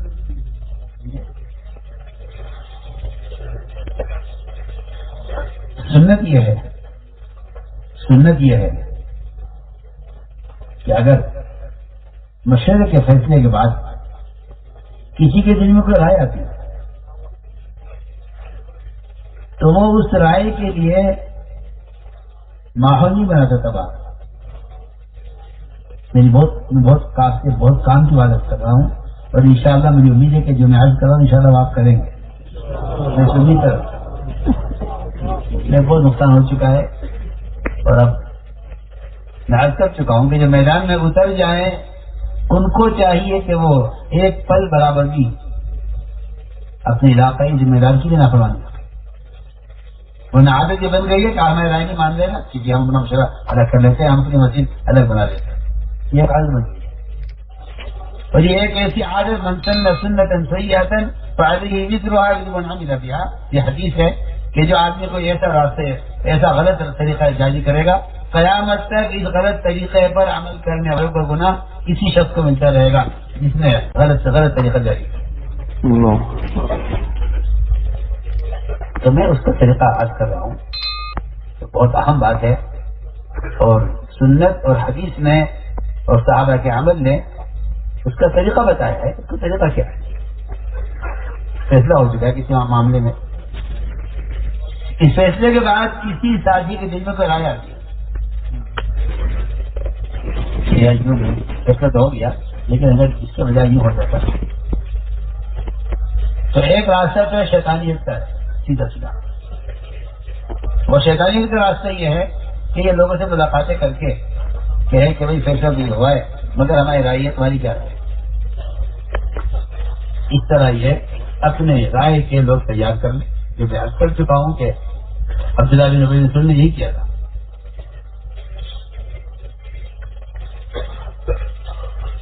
اس کے لیے سازی تیار کر لیں، اس کے ان کے ذہن بنانا، پھر ان سے کہنا کل مشورے میں آؤ گے تو تم آواز اٹھانا اور کہنا کہ بھائی ہمیں یوں نہیں کرنا ہے، یوں کرنا ہے. اول تو میری ایک بات یاد رکھنا کہ کبھی بھی مشورے میں فریق بن کر مت آؤ. یہ عدالت نہیں ہے، مشورہ ہے. یہ سوچ کر آنا کہ ہم یہ کرائیں گے اور ہم یہ بات رکھیں گے اور ہم یہ بات طے کرائیں گے، یہ فریق بن کر آنا مشورے میں یہ عدالت نہیں ہے، یہ عبادت ہے. عبادت میں متی بن کر آیا جاتا ہے، فریق بن کر مسجد میں کوئی نہیں آتا کہ ہم تو فریق بن کر آئے. کہ آپ دماغ میں بٹھا دیجیے اپنی جو میں کہہ رہا ہوں سمجھ کر کہہ رہا ہوں. فریق بن کر آنا یہ عدالت میں آنا ہے. جھگڑالو بن کر آنا مشورے میں یہ عدالت نہیں ہے، یہ عبادت ہے. یہاں نماز کی طرح آؤ، اطاعت کی بنیاد پر. تو میں چاہتا کر رہا تھا کہ ہو سکتا ہے کسی کے دل میں کوئی رائے فیصلے کے بعد آ جائے. ایک شیطانی کا راستہ ہے کہ آپ اس رائے کو لے کر اپنے دوستوں سے، متعلقین سے، اپنے محسنین سے ملاقاتیں کریں کہ بھائی ہماری رائے یہ فیصلہ یہ ہوا، ہماری رائے یہ بتاؤ بھائی ہماری رائے والے کون سا میں میں کہہ چکا ہوں اس کو کہ یہ منافقین کا طریقہ. مومن ایک مومن کے دل میں سوائے آ سکتی ہے فیصلے کے بعد وہ کیا کرے. حضور اکرم صلی اللہ علیہ وسلم نے بدر کے موقع پر مسلمانوں کے لیے جگہ طے کر کہ مسلمان اس کا یہاں رہے گا. ایک تعجب خیال آیا کہ بجائے یہاں کے اگر وہاں ہو، کیونکہ یہاں پانی نہیں ہے وہاں پانی ہے، لیکن فیصلہ ہو چکا. تو انہوں نے اپنی رائے کا کسی نے ذکر نہیں کیا کہ وہ جا کے اپنے ذہن کے خیال کے لوگ تیار کرتے، اس سے مشورہ ٹوٹتا. انہوں نے آپ سے ہم کو تلاش کیا کہ آپ کہیں تنہا مل جائیں. یہ بھی نہیں کہ لوگوں کے سامنے رائے دیتے جا کر کہ ہمیں رائے ہے. آپ کے فیصلے کے بعد ہم سب کے سامنے رائے پیش کریں. انہوں نے آپ کرنے کو تنہائی میں چاہا کہ تنہائی ملاقات ہو جائے، تنہائی میں آ کے ملاقات کی. آج کے اساتذہ پہلا سوال تو یہ ہے کہ جو آپ نے جگہ طے کی ہے بدر کی مسلمانوں کے لشکر کے لیے، یہ آسمان سے وحی پر طے کی ہے یا اپنے رائے سے طے کی ہے؟ یہ بتا دیں. اگر آپ وحی سے طے کیے تو ہم اس رائے کو دل سے بھی نکال دیں گے، سوچیں گے نہیں. اگر آپ کے فیصلے سے ہوئی ہے، آپ کی رائے سے ہوئی ہے، اجازت کیا اجازت ہے ہم کوئی رائے پیش کر سکتے؟ اجازت ہے یہ مشورہ کر کیا اجازت ہے؟ امیر صاحب ایک رائے پیش کریں. امیر صاحب کے ہاں بتاؤ کیا رائے. تین صحابی میں آ کر آتا ہے ہم کو تنہائی میں پایا اور آج کے رسول اگر یہ وحی سے ہے آپ کا فیصلہ اس جگہ کا تو میں کچھ نہیں بولتا، اور اگر آپ کی رائے سے ہے تو کیا اجازت ہے ہم رائے دیں؟ میں بتاؤ کیا رائے. ہماری رائے یہ ہے کہ وہاں پانی ہے، مسلمان پانی کر رہے ہیں، بہتر عبادت کی بھی ضرورت ہے، ضرورت کی بھی پانی کی بھی ضرورت ہے، اور جو اعمال ہم وہاں کریں گے ان اعمال کے ماحول میں یہ کفار یہ پانی کی ضرورت کے لیے آئیں گے تو وہاں ہمارے اعمال کا ماحول دیکھ کر شاید زندگی کا اوپر پیدا ہو جائے. تو میں کہ ہاں تمہاری رائے بالکل ٹھیک ہے. آپ نے ان صحابی کی رائے پر اپنا فیصلہ بدل دیا. کسی نے یہ نہیں کہا کہ جی وہ پہلے ٹھیک تھا یا آپ نے کیا کر دیا. جو حکم ہو سب کا میں خود بہت سی موٹی بات آپ کر رہا کہ یہ مشورہ میں رائے بیان کرنا. عمر رضی اللہ آپ سے صحابہ سے پوچھتے بھائی زور سے رائے دو کیا کہہ رہے ہو. عمر ذرا زور سے بولو کیا بول رہے ہیں. اتنا ادب جتنے کفار کی طرف سے جاسوس آیا کرتے تھے اور مشرک کے اور آدھا اسلام کی طرف سے لوگ آگے دیکھتے تھے، وہ صرف دو چیزوں کا اثر لے کر جاتے تھے. اپنے بادشاہ جا کے کہتے کہ تم ان کا مقابلہ نہیں کر سکتے. ایک ان کی نماز کا وقار اور ایک ان کے مشورے کا وقار. یہ دو چیزیں ایسی ہیں کہ ہم ان کا مقابلہ نہیں کر سکتے. یہ دو چیزیں جاسوس آتے تھے کفار کی طرف سے، آپ چاہتے ان کے آ کے مشورے کو لے کے جاتے تھے، کیونکہ وہاں میٹنگیں ہوتی ہیں، آوازیں بلند ہوتی ہیں، یہاں مشورے میں اطاعت اور اجتماعیت ہے۔ تو یہ دو چیزیں صحابہ آنے والے کفار کو اور ان کے جاسوسوں کو، یہ دو چیزیں سب سے زیادہ متاثر کرتی تھی کہ ایک ان کا مشورہ، ایک ان کی نماز، یہ دو چیزیں ایسی ہیں کہ ان کا مقابلہ نہیں کرتی۔ جب ساتھی اپنی باتیں اصرار کرتے ہیں تو میں عرض کر چکا ہوں کہ اختلاف کا اصل سبب ہے، ہماری رائے یہ ہے۔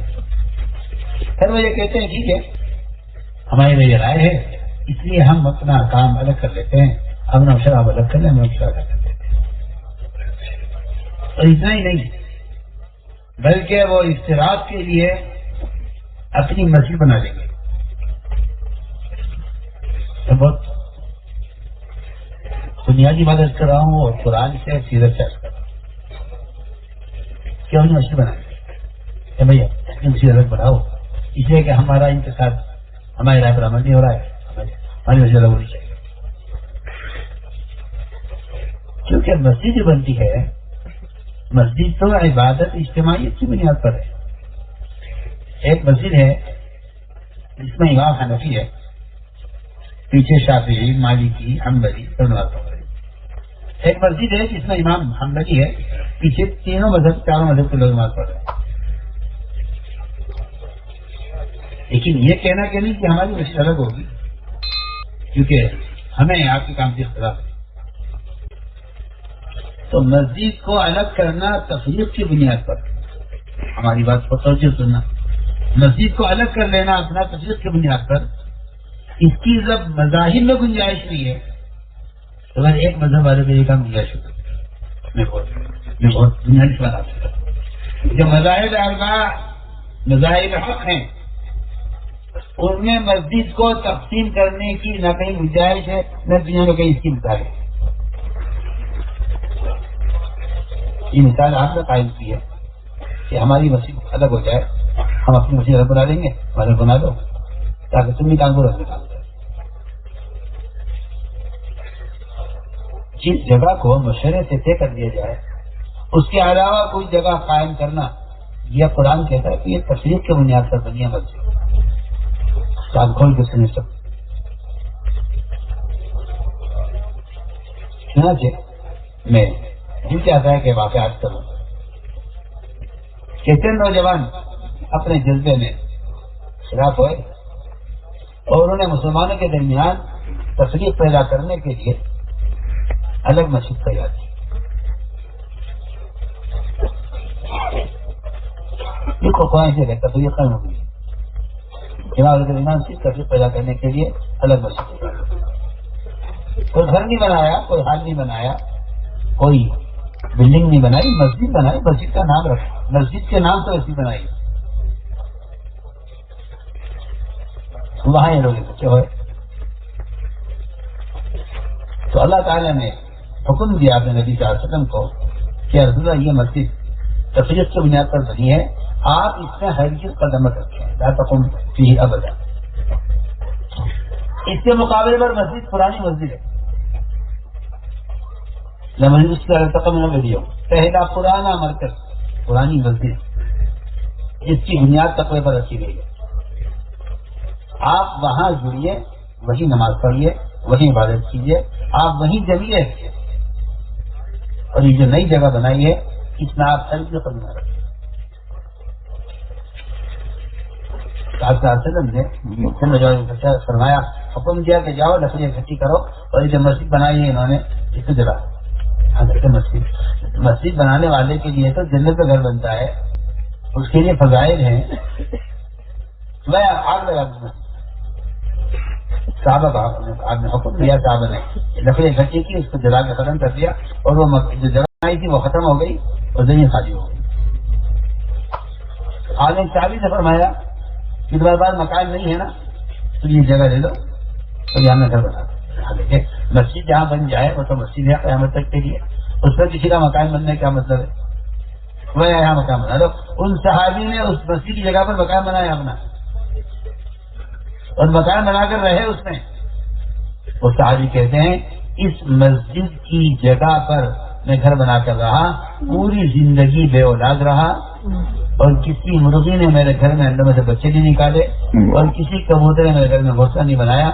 یہ اس تفریق کا کی نحوست تھی کہ میں جب تک اس گھر میں رہا بے اولاد رہا۔ وَإِذَا تَوَلَّى سَعَى فِي الْأَرْضِ لِيُفْسِدَ فِيهَا وَيُهْلِكَ الْحَرْثَ وَالنَّسْلَ، کیونکہ جہاں تفریق ہوگی وہاں اس تفریق کے اثرات جو ہے نسل پر بھی پڑیں گے، اور کھیتیوں پر بھی، اور پیداوار پر بھی، اور تجارتوں پر بھی، اور ساری تمام نظام دنیا پر اس کی نحوست کا اثر پڑے گا، کیونکہ یہ تفریق سے بنیاد پر ہے۔ ایک صحابی کے انکار کر دیا کہ میں کیسے گھر بنا رہا ہوں، آپ کو تو اللہ نے بنا کیا، میں آ رہا ہوں۔ دوسرے نے گھر بنا لیا، وہ یہ کہتا ہے۔ تو میں نے عرض کیا کہ یہ کوئی کام نہیں ہے، یہ کوئی کمال نہیں ہے، کسی کا عمل کوئی کام کر لیں گے۔ یہ بات یاد رکھیں آپ، وہ یہ بات آپ یاد رکھیں کہ جب تک کوئی امیر، ملکی امیر ہو، علاقائی امیر ہو، جب تک وہ اپنے ساتھیوں کو اللہ کا انکار کرنے کا حکم نہ دے، اور جب تک اپنے ساتھیوں کو نماز چھوڑنے کا حکم نہ دے، اس وقت تک اطاعت کرنا واجب ہے۔ تو آپ کو بہت معمولی باتوں پر ٹھیک ہے، ہمارا آپ سے ہمارا ہو جائے، اتنی گنجائش شریعت میں رکھی ہے جب تک امیر تمہیں کھلے کفر کا حکم نہ کرے، نعوذ باللہ، اور جب تک تمہیں امیر نماز چھوڑنے کا حکم نہ کرے، تمہارے دل میں اس کی مان کر چل جائے۔ اور اگر اطاعت نہیں ہے تو اگر نہ نصرت ہے، نہ تربیت ہے، نہ کوئی مدد ہے، اس لیے کہ وہ ساری نصرت مدد ہے، قرآن جگہ جگہ جو بیان کیا ہے کہ ساری مددیں واپس کی کمائی ہے۔ آدمی سوچتا ہے ہم تو صحیح کر رہے ہیں، ہم تو کام سے نہیں کرتے۔ اختلاف کے ساتھ میں عبداللہ بن مسعود رضی اللہ عنہ کا قول عرض کرتا ہوں، فرماتے ہیں کہ جو ناگواریاں، دشواریاں، دقتیں، تکالیف ساتھ رہنے میں پیش آ رہی ہیں، وہ بہت بہتر ہیں ان تمام خیروں سے جو خیر تمہیں اختلاف میں نظر آتی ہے۔ یہ ایک ایسا اصول ہے امت کی اجتماعیت کا کہ ٹھیک ہے ہمیشہ ناگواری پیش آ رہی ہے، ہمیشہ ناگواری پیش آ رہی ہے، ٹھیک ہے، لیکن الگ ہو جانا کہ ٹھیک ہے ہم الگ ہو جاتے ہیں۔ میں عرض کر رہا ہوں کہ وہ الگ ہونے والے کہتے ہیں کہ نہیں جی ہم تو بہت صحیح کر رہے ہیں، بہت ہماری نیت بہت اچھی ہے، ہم کام ہی چاہتے ہیں۔ قرآن نے ان کا عجیب خلیہ بیان کیا ہے۔ قرآن کہتا ہے یہی سی آیت کے ساتھ جو میں نے ابھی تھوڑا اسی کا واقعہ کیا ہے، اس مسجد کے بنانے والوں نے یہ کہا وَلَا يَحْلِفُنَّ إِنْ أَرَدْنَا إِلَّا الْحُسْنَى۔ اگر آپ غور کریں تو اس میں 4 تاکید ہیں، لام تاکید علماء جانتے ہیں، وَلَا يَحْلِفُنَّ لام تاکید کے لیے، حلف تاکید کے لیے، قسم حلف تاکید کے لیے، یمین تاکید کے لیے ہوتی ہے۔ آگے نون وَلَا يَحْلِفُنَّ نون تاکید کے لیے، آگے انکار اور نفی اور استثناء علماء جانتے ہیں، یہ تاکید کے لیے، یہ 4 تاکید ہیں اس کے اندر، لام تاکید، حلف تاکید، نون تاکید، ان اردنا الحسنى چوتھی تاکید ہے۔ اور اس سب ان ساری قسموں کا اور ان سارے ارادوں کا جو جواب اللہ کی طرف سے وہ جواب یہ اللہ یشهد انهم لکاذبون، کہ اللہ گواہی دے رہے کہ میں صاحب سے خود ہے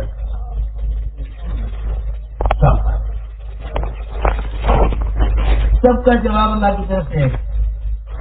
یہ قتلیں کھائیں، یہ تاکید سے کہیں، یہ لام تاکید، نون تاکید، حلف تاکید، اللہ فرما رہے ہیں وَلَا يَحْلِفُنَّ إِنْ أَرَدْنَا إِلَّا الْحُسْنَى وَاللَّهُ يَشْهَدُ إِنَّهُمْ لَكَاذِبُونَ۔ جھوٹ کی کہ اختلاف پر تو امت کی اجتماعیت کا کوئی نظام قائم ہو نہیں سکتا. قرآن صاحب ساتھی سوچتے ہیں ہم کام کے لیے کر رہے ہیں، کام کے لیے کر رہے ہیں تو کام مل کے کام کریں. اس لیے ہماری آپ سب سے درخواست ہے کہ چھوٹی چھوٹی معمولی باتوں پر اپنے ہوشے الگ کر لینا، ساتھی کو الگ کر لینا، یہ بالکل نہیں ہونا چاہیے. بلکہ میں فرض کر دیتا ہوں کہ جو اہمیت جماعت کی نماز کی ہے وہ اہمیت ہمارے مشکل. تو میں نے عرض کیا کہ سیرت میں قرآن میں صرف 2 سبب ملتے ہیں امت کے لیے غیری مدد. ایک سبب آپس کی اجتماعیت، میں نے عرض کر دیا. دوسرا جو سبب ہے وہ اسلامی دعوت. اسلامی دعوت ان قلموں نے، کاغذوں نے، ان گندے موبائلوں نے اس کو ختم کر دیا. مجھے اس بات کا اتنا افسوس ہے کہ اس زمانے کے کچھ لوگ ان آلات کی ایسی تائید کرتے ہیں گویا انہوں نے دعوت دینے کا ایک باطل آلے کو دعوت کے فریضے کے ادا کرنے کا ذریعہ سمجھ لیا ہے. لیکن اس سے بڑا پاگل اور احمق کوئی نہیں ہو سکتا اس کا خیال یہ ہو کہ نبی کا طریقہ ہے، نبی کا فریضہ ہے دعوت اس سے بھی ادا ہو سکتا ہے. اس سے بڑا احمق اور گدھا کوئی نہیں. جب عقلیں خفت ہو جاتی ہیں اور یہود و نصارہ گجے پر سوار ہو جاتے ہیں تو پھر ان آلات باطل جن کی اشاعت کے لیے اچھے لگتے ہیں. اس کے علاوہ کوئی بات نہیں. یہ فریضہ ہے نماز کی طرح. اگر خدا کی پسند اس کے لیے بدل استعمال نہیں ہوا، اللہ مدد نہیں کریں گے، تربیت نہیں کریں گے. یہ میں قسم کھا کر کہتا ہوں، نہ تربیت ہوگی نہ مدد. تو میں عرض کر رہا ہوں کہ ایک بڑی عبادت ہے دعوت. امت نے اس کو چھوڑ کر غیبی مددوں کے دروازے بند کیے. آپ غور کر لیجیے سیرت میں جتنی غیبی نصرتیں ہیں وہ سب کی سب انفرادی دعوت پر. آپ کا سفر میں تھے کسے کہتے؟ ہمارے آج کل کے مزاج میں غیبی مدد کا مطلب یہ ہے کہ بغیر کھانے کے کھانا مل جائے، بغیر پانی کے پانی مل جائے، اور کہیں سے خزانہ نکل آئے، آسمان سے کھانا اتر جائے، شیر کے گلے میں تھپڑ مار دیں. یہ کبھی مدد ہے؟ میں تو حیران ہوں کہ غیبی مدد کیا تھی. لوگوں نے اپنی بشری حاجتوں کے ظاہر کے خلاف پورا ہونے کو مدد کا منتہا سمجھا ہوا ہے. میری بات کے الفاظ پر پورا غور کرنا جو میں کہہ رہا ہوں. لوگوں نے ظاہر کے خلاف بشری حاجتوں کے پورا ہونے کو مدد کا منتہا سمجھا ہوا ہے. یہ خیال بالکل غلط ہے. لیکن اس کیا ہے ظاہر کے خلاف حاجت کا پورا ہو جانا، یہ غیبی نصرت کا تصور ہے مسلمانوں کے دماغوں میں. اور یہ صحابہ اکرام کے غیبی غیب کے پورا ہو جانے کو سمجھتے ہیں کہ یہی ایمان کا انتہا ہے اور یہی مدد کا انتہا ہے، اور اسی کو غیبی مدد کہتے ہیں. میں کہتا ہوں کہ نہیں، جب یہ نبی کی بعثت کا مقصد نہیں ہے کھانا پینا، تو پھر نبی کے ساتھ صحابہ کے ساتھ ظاہر کے خلاف ضرورت کا پورا ہو جانا یہ کیسے غیبی مدد کا منتہا ہو سکتا ہے؟ میں ایک سوال سمجھ کرتا ہوں، غیبی نصرت کیا ہے؟ غیبی نصرت یہ ہے کہ یا تو باطل حق کو قبول کر لے ورنہ راستے سے ہٹ جائے. یہ غیبی نصرت. آپ چاہتے ہیں ایک سفر میں تھے، اگر وہ جانتے آپ ایک سفر میں تھے،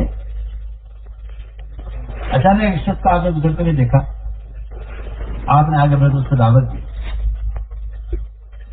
اس لیے کہ داعی نبی خود بڑھتے ہیں آگے دعوت دینے کے لیے، وہ اس کے نن کے لوگوں کو مہربان رہے گا. آپ آگے بڑھے اس کو دعوت دی. اس نے کہا کہ آپ جو کہہ رہے ہیں اللہ ایک ہے اور آپ جو کہہ رہے ہیں کہ آپ اللہ کے رسول ہیں، اس پر گواہ کون ہے؟ اور یہ درد کھڑا ہے نا سامنے وادی کے کنارے پر، یہ درد گواہی دے گا کہ میں اللہ کا رسول ہوں اور اللہ ایک ہے. توحید اور رسالت کی گواہی بھی دے گا.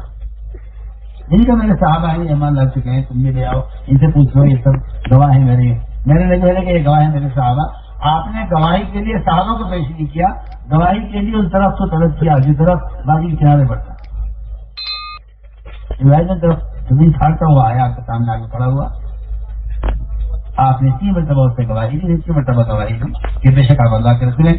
اس طرف سے آپ صلی اللہ علیہ وسلم کی رسالت اور اللہ کی توحید کی گواہی، یہ اس کو کہتے ہیں غیبی نصرت، جس پر اس شخص نے فوراً ہم کو قبول کر لیا. تو ہم کرنا چاہتے ہیں کہ مالیاتا کا محفوظ چھپا ہوا ہے. ایک شخص نماز پڑھتا ہے، روزے رکھتا ہے، زکات دیتا ہے، حج کرتا ہے، سارے اعمال خیر اعلیٰ درجے کے کرتا ہے، مگر یہ دیندار ہے، یہ اللہ کی قسم دین کا مددگار ہے. اور دین کی مدد عبادت پر نہیں ہوگی، دین عبادت پر کرامتیں ہو سکتی.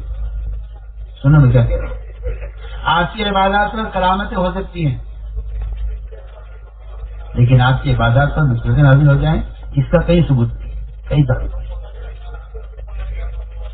تو قرآن شرط لگا دیا نا، ان تنصروا اللہ ینصرکم، اگر تم دنیا میں دین کو قائم کرنے میں مدد کرو گے تو اللہ تمہاری مدد کریں گے. یہ شرط لگا دیا قرآن، ان تنصروا اللہ ینصرکم. یہ کہ نصرت کھانے کھلا دینا، پانی پلا دینا نہیں تھی، بلکہ نصرت یہ تھا کہ دین کو دنیا میں قائم کرنے کے لیے جو محنت مطلوب ہے وہ محنت دین کی نصرت ہے، عبادت کرنا دین کی نصرت نہیں ہے. ایسا کون سا چھپا ہوا ہے کہ جو آدمی عبادت کر رہا ہے وہ دیندار تو کہلائے گا مگر دین کا مزدار نہیں کہلائے گا. دین کا مزدار وہ شخص ہے جو لوگوں کو دین پر لانے کی کوشش کرے اور دین کو پوری دنیا میں قائم کرنے کی محنت کرے، وہ دین کا مزدار ہے. آپ صلی اللہ علیہ وسلم کسی انسان کا درجہ اس سے کم نہیں سمجھتے تھے کہ آپ اس کو خود دعوت دیں، اور اس میں آپ کے ساتھ تھکاتے تھے کہ اللہ کو آپ پر رحم آتا تھا اور آپ کے صحابہ کو بھی آپ پر رحم آتا. کیونکہ اصولی بات یہ ہے کہ داعی کا اپنے آپ کو مدعو کے لیے تھکانا نہیں، مدعو کی ہدایت کا سکتا. کیا قرآن نے فیصلہ کیا ہے کہ انبیاء کا صبر قوموں کی ہدایت کا اصل ذریعہ. اس لیے میرے محترم دوستو، ہر فرد کے ذمے ہے، اس لیے کہ امر معروف نہی منکر یہ 2 بنیادی فریضے ہیں جن کا خود اپنی ذات سے ادا کرنا یہی دعوت ہے. دعوت کہتے ہی اس کو ہے کہ آپ اس فریضے کو اپنی ذات سے خود ادا کریں. اس فریضے کو ادا کرنے کے لیے گشت ہے، اسی کے لیے مقامی کام ہے، اسی کے لیے بات کا فروغ ہے. یہ ساری نقل حرکت چرت اس فریضے کو ادا کرنے کے لیے ہے. اور 100 بار اللہ کی قسم کھا کر اللہ کو گواہ بنا کر کہتا ہوں کہ یہ فریضہ کسی قلم سے کسی کتاب سے یہ فریضہ ادا نہیں ہوگا، نہیں ہوگا، نہیں ہوگا. آپ چاہے دلائل لائیے، آپ چاہے کچھ کر لیجیے، یہ ایسا فریضہ ہے کہ یہ اس کی ادائیگی کا کوئی ذریعہ نہیں ہے. اس طرح نماز کے پڑھنے کا کوئی ذریعہ نہیں ہے سوائے بدن کے استعمال کے. اسے دعوت کے فریضے کو ادا کرنے کا کوئی ذریعہ نہیں ہے سوائے بدن کے استعمال. تو آپ صلی اللہ علیہ وسلم اس نے اپنے آپ کو اتنا تھکایا کرتے تھے کہ صحابہ اکرام کا پر رحم آیا کرتا تھا. اس لیے اس امت کے خیر امت ہونے کے لیے دعوت شرط ہے. میں تو آپ سے ایک سوال کرتا ہوں، سوال یاد رکھنا اور مجھے جواب بھی لینا. اس کا مجھے کیا جواب ہے؟ آج 1500 سال کے بعد مسلمان یہ کہتا ہے کیا ہم اس دعوت کے کام کو کیا بغیر خیر امت میں شامل نہیں ہو سکتے؟ ہم خیر امت میں ہیں مگر نبی کی امت میں ہیں. میں کہتا ہوں کہ نبی کی امت میں ہونا خیر امت ہونے کا سبب نہیں ہے. سنو میں کیا کہہ رہا ہوں، نبی کی امت میں ہونا خیر امت ہونے کے لیے کافی نہیں. آج 1500 سال کے بعد مسلمان یہ کہتا ہے کہ کیا دعوت اللہ کے بغیر خیر امت میں شامل ہو سکتے؟ جب عمر رضی اللہ تعالیٰ آپ کے وہ صحبت یافتہ صحابی جن کے بارے میں فرمایا لو کان بعدی نبی لکان عمر، آپ کے مشیر خاص، آپ کی صحبت یافتہ، وہ کیا فرما رہے ہیں کہ اگر ہم نبی کے ساتھ رہ کر سارے اعمال کرتے، عبادات کے، اخلاق کے، اکرام کے، اعمال کے، اذکار کے، لیکن دعوت نہ دیتے تب نبی کے ساتھ رہ کے بھی خیر امت نہیں ہو سکتے، تو آج 15 سال کے بعد مسلمان دعوت اللہ کے بغیر خیر امت کیسے ہو سکتا ہے؟ آپ سوچ کے آتے ہیں میری بات کے جواب کہاں سو رہے لوگ، کہاں سو رہے؟ ابھی تو خیال یہ لوگوں کا ایک تنظیم ہے جو تبلیغ جماعت چلا رہی ہے، ہمارے اسی کا مطلب ہے ہمارے اور بھی کام کرنے کے ہیں. اور میں بنیادی بات آپ سے عرض کروں کہ یہ امت جتنے چاہے اعمال خیر کر لے، انصاف کے، عبادات کے، اذکار کے، لیکن یہ دعوت دوسروں کو دعوت دیے بغیر یہ امت کا ایک فرد بھی خیر میں شامل نہیں ہو سکتا. میں تمہارے کا قول نقل کر رہا ہوں. وہ فرماتے ہیں نبی کی صحبت میں رہ کر سارے اعمال خیر کرتے ہیں مگر دعوت نہ دیتے تو نبی کے ساتھ رہ کر بھی خیر میں شامل نہیں ہو سکتے. تو آج 15 سال کے بعد ہم نبی کو مدد شامل ہو جائیں گے، دعوت اللہ کو شیئر کرنا چاہیے.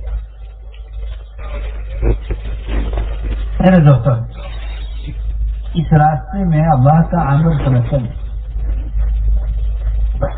میں کہتا ہوں کہ کسی عبادت کو، کسی عمل کو اللہ کا عمل سمجھ کر کرنا، یہ ایک استقامت کا سبب ہے. یہ کہہ رہے نکلنے کو، وہ کہہ رہے نکلنے کو، میرا بھی لگتا ہے اس کام میں نہیں.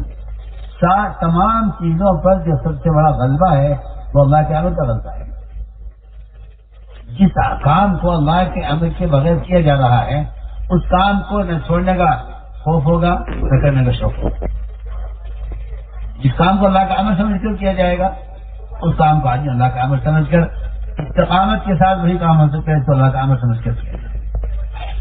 اس لیے اس راستے کا یہ خروج اور نقل حرکت یہ اللہ تعالیٰ کا وہ امر ہے جس کے چھوڑنے پر عذاب کی وعیدیں ہیں، چاہے قتال ہو یا نہ ہو. آپ میری بات نوٹ کر لیجئے، اس کو ذہن سے نکال دیجئے. یہ خروج کے فضائل قتال کی وجہ سے اس کو ذہن سے نکال دیجئے. نفر جزاد مقصود ہے، قتال جزاد مقصود نہیں. وہ ایک عارض ہے جس کو ہٹایا جائے گا راستے سے، رکاوٹ بھیجا گئی، اس رکاوٹ کو ہٹانا قتال ہے. لیکن خروج اور نفر کا جو اصل مقصد تھا وہ اقامت دین ہے.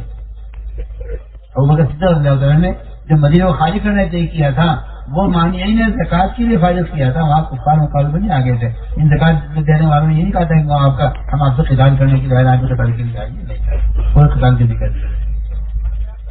مدینہ منورہ کو صحابہ سے خالی کرنے کا جو عزم کیا تھا وہ صدیق رضی اللہ تعالیٰ نے وہ مانعین زکوٰۃ کو زکوٰۃ سجانے کے لیے فیصلہ کیا. اس لیے خروج اور نفر وہ اقامت دین کے لیے ہے. خروج اور نفر ارتداد کو روکنے کے لیے ہے. امت مسلمہ کو اللہ کے فرائض پر جمع کرنے کے لیے ہے.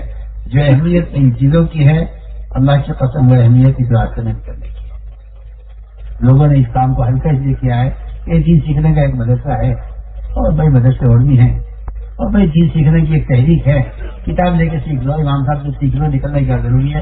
میں حیران ہوں، والیا صاحب کی بات نقل کر رہا ہوں اور مجھے اس کام کو نہ سمجھنا ہے یہ کہ دینا کہ دین سیکھنے کا ایک مدرسہ ہے اس لیے اس کو اہمیت نہیں دی جاتی. حالانکہ خروج کا جو اصل مقصد ہے امت مسلمہ کو اجتماعی طور پر اللہ کے فرائض پر جمع کرنا اور امت مسلمہ کو اجازت سے بچانا. اور اسی غرض کے لیے یہ سارا اکرام کا نظام ہے کہ جس سے امت پلٹ کر ان ضابطوں پر آئے جو ضابطوں پر رہ کے سے امت مسلمہ مجتمع بھی تھی اور پورا دین پوری امت کے اندر عبادات عقائد سے لے کر معاشرے تک پورا دین عملی جبر ہو سکتا. 1 سال کا خروج اگر چھوٹ جائے تو واقعی میں حد کرتا ہوں کہ اس کام سے مناسبت کا تقاضا یہ ہے کہ ایسا غم ہو جیسا کوئی کبیرہ گناہ ہو گیا. سچی بات ہے.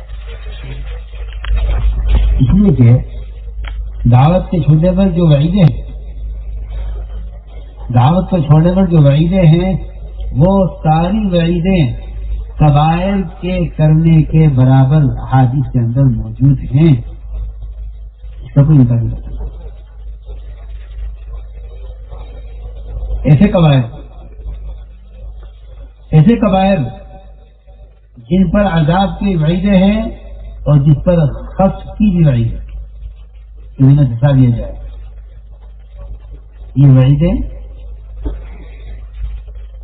وعیدیں اس راستے کے خروج کو چھوڑنے، اور ابھی بات کر رہا ہوں کہ مسجدوں کی آبادی کی محنت کو اگر چھوڑ دیا تب بھی مجھے تو اس بات کا اندیشہ ہے کہ اللہ مجھے ذمہ سزا دیں گے۔ اگر میں نے لوگوں کو مسجد میں جمع کر کے بات سمجھانے میں تاخیر کی تو اللہ مجھے زمین میں دھسائیں گے، اللہ مجھے عذاب دیں گے۔ یہ میں حدیث کا مفہوم عرض کر رہا ہوں۔ ابھی تک طبیعت میں اس کا تقاضا نہیں ہے، ایک نفلی کام ہے، صاحب کا کام ہے، کوئی کر لے، ٹھیک ہے، مباح ہے، صاحب کر لے، کرنا چاہیے، خیال رکھے جاؤ۔ یہ تو بات اچھی ہے۔ خروج میں اگر تاخیر ہوتی ہے،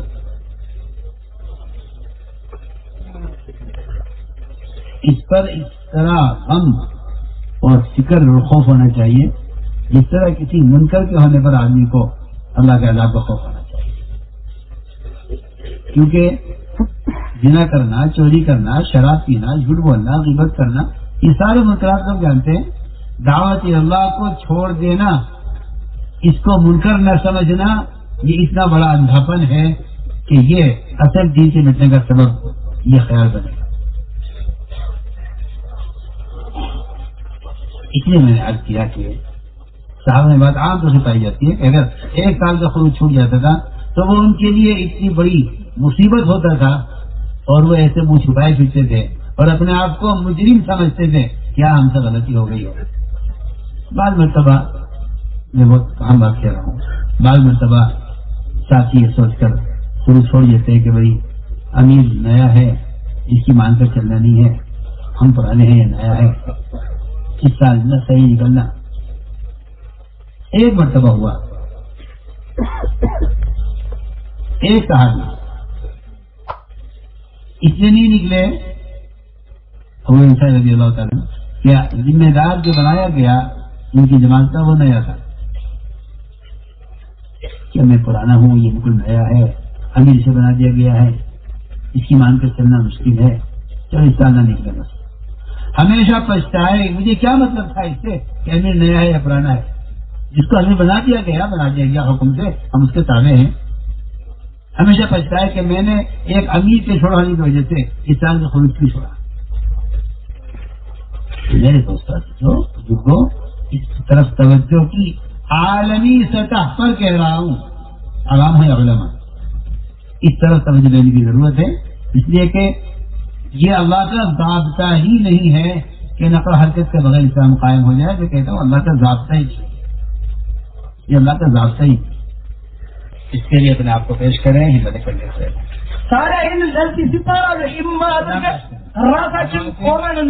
پیش کریں، علاقوں سے جواب میں کبھی بھی مشورے میں فریق بن کر بتاؤ۔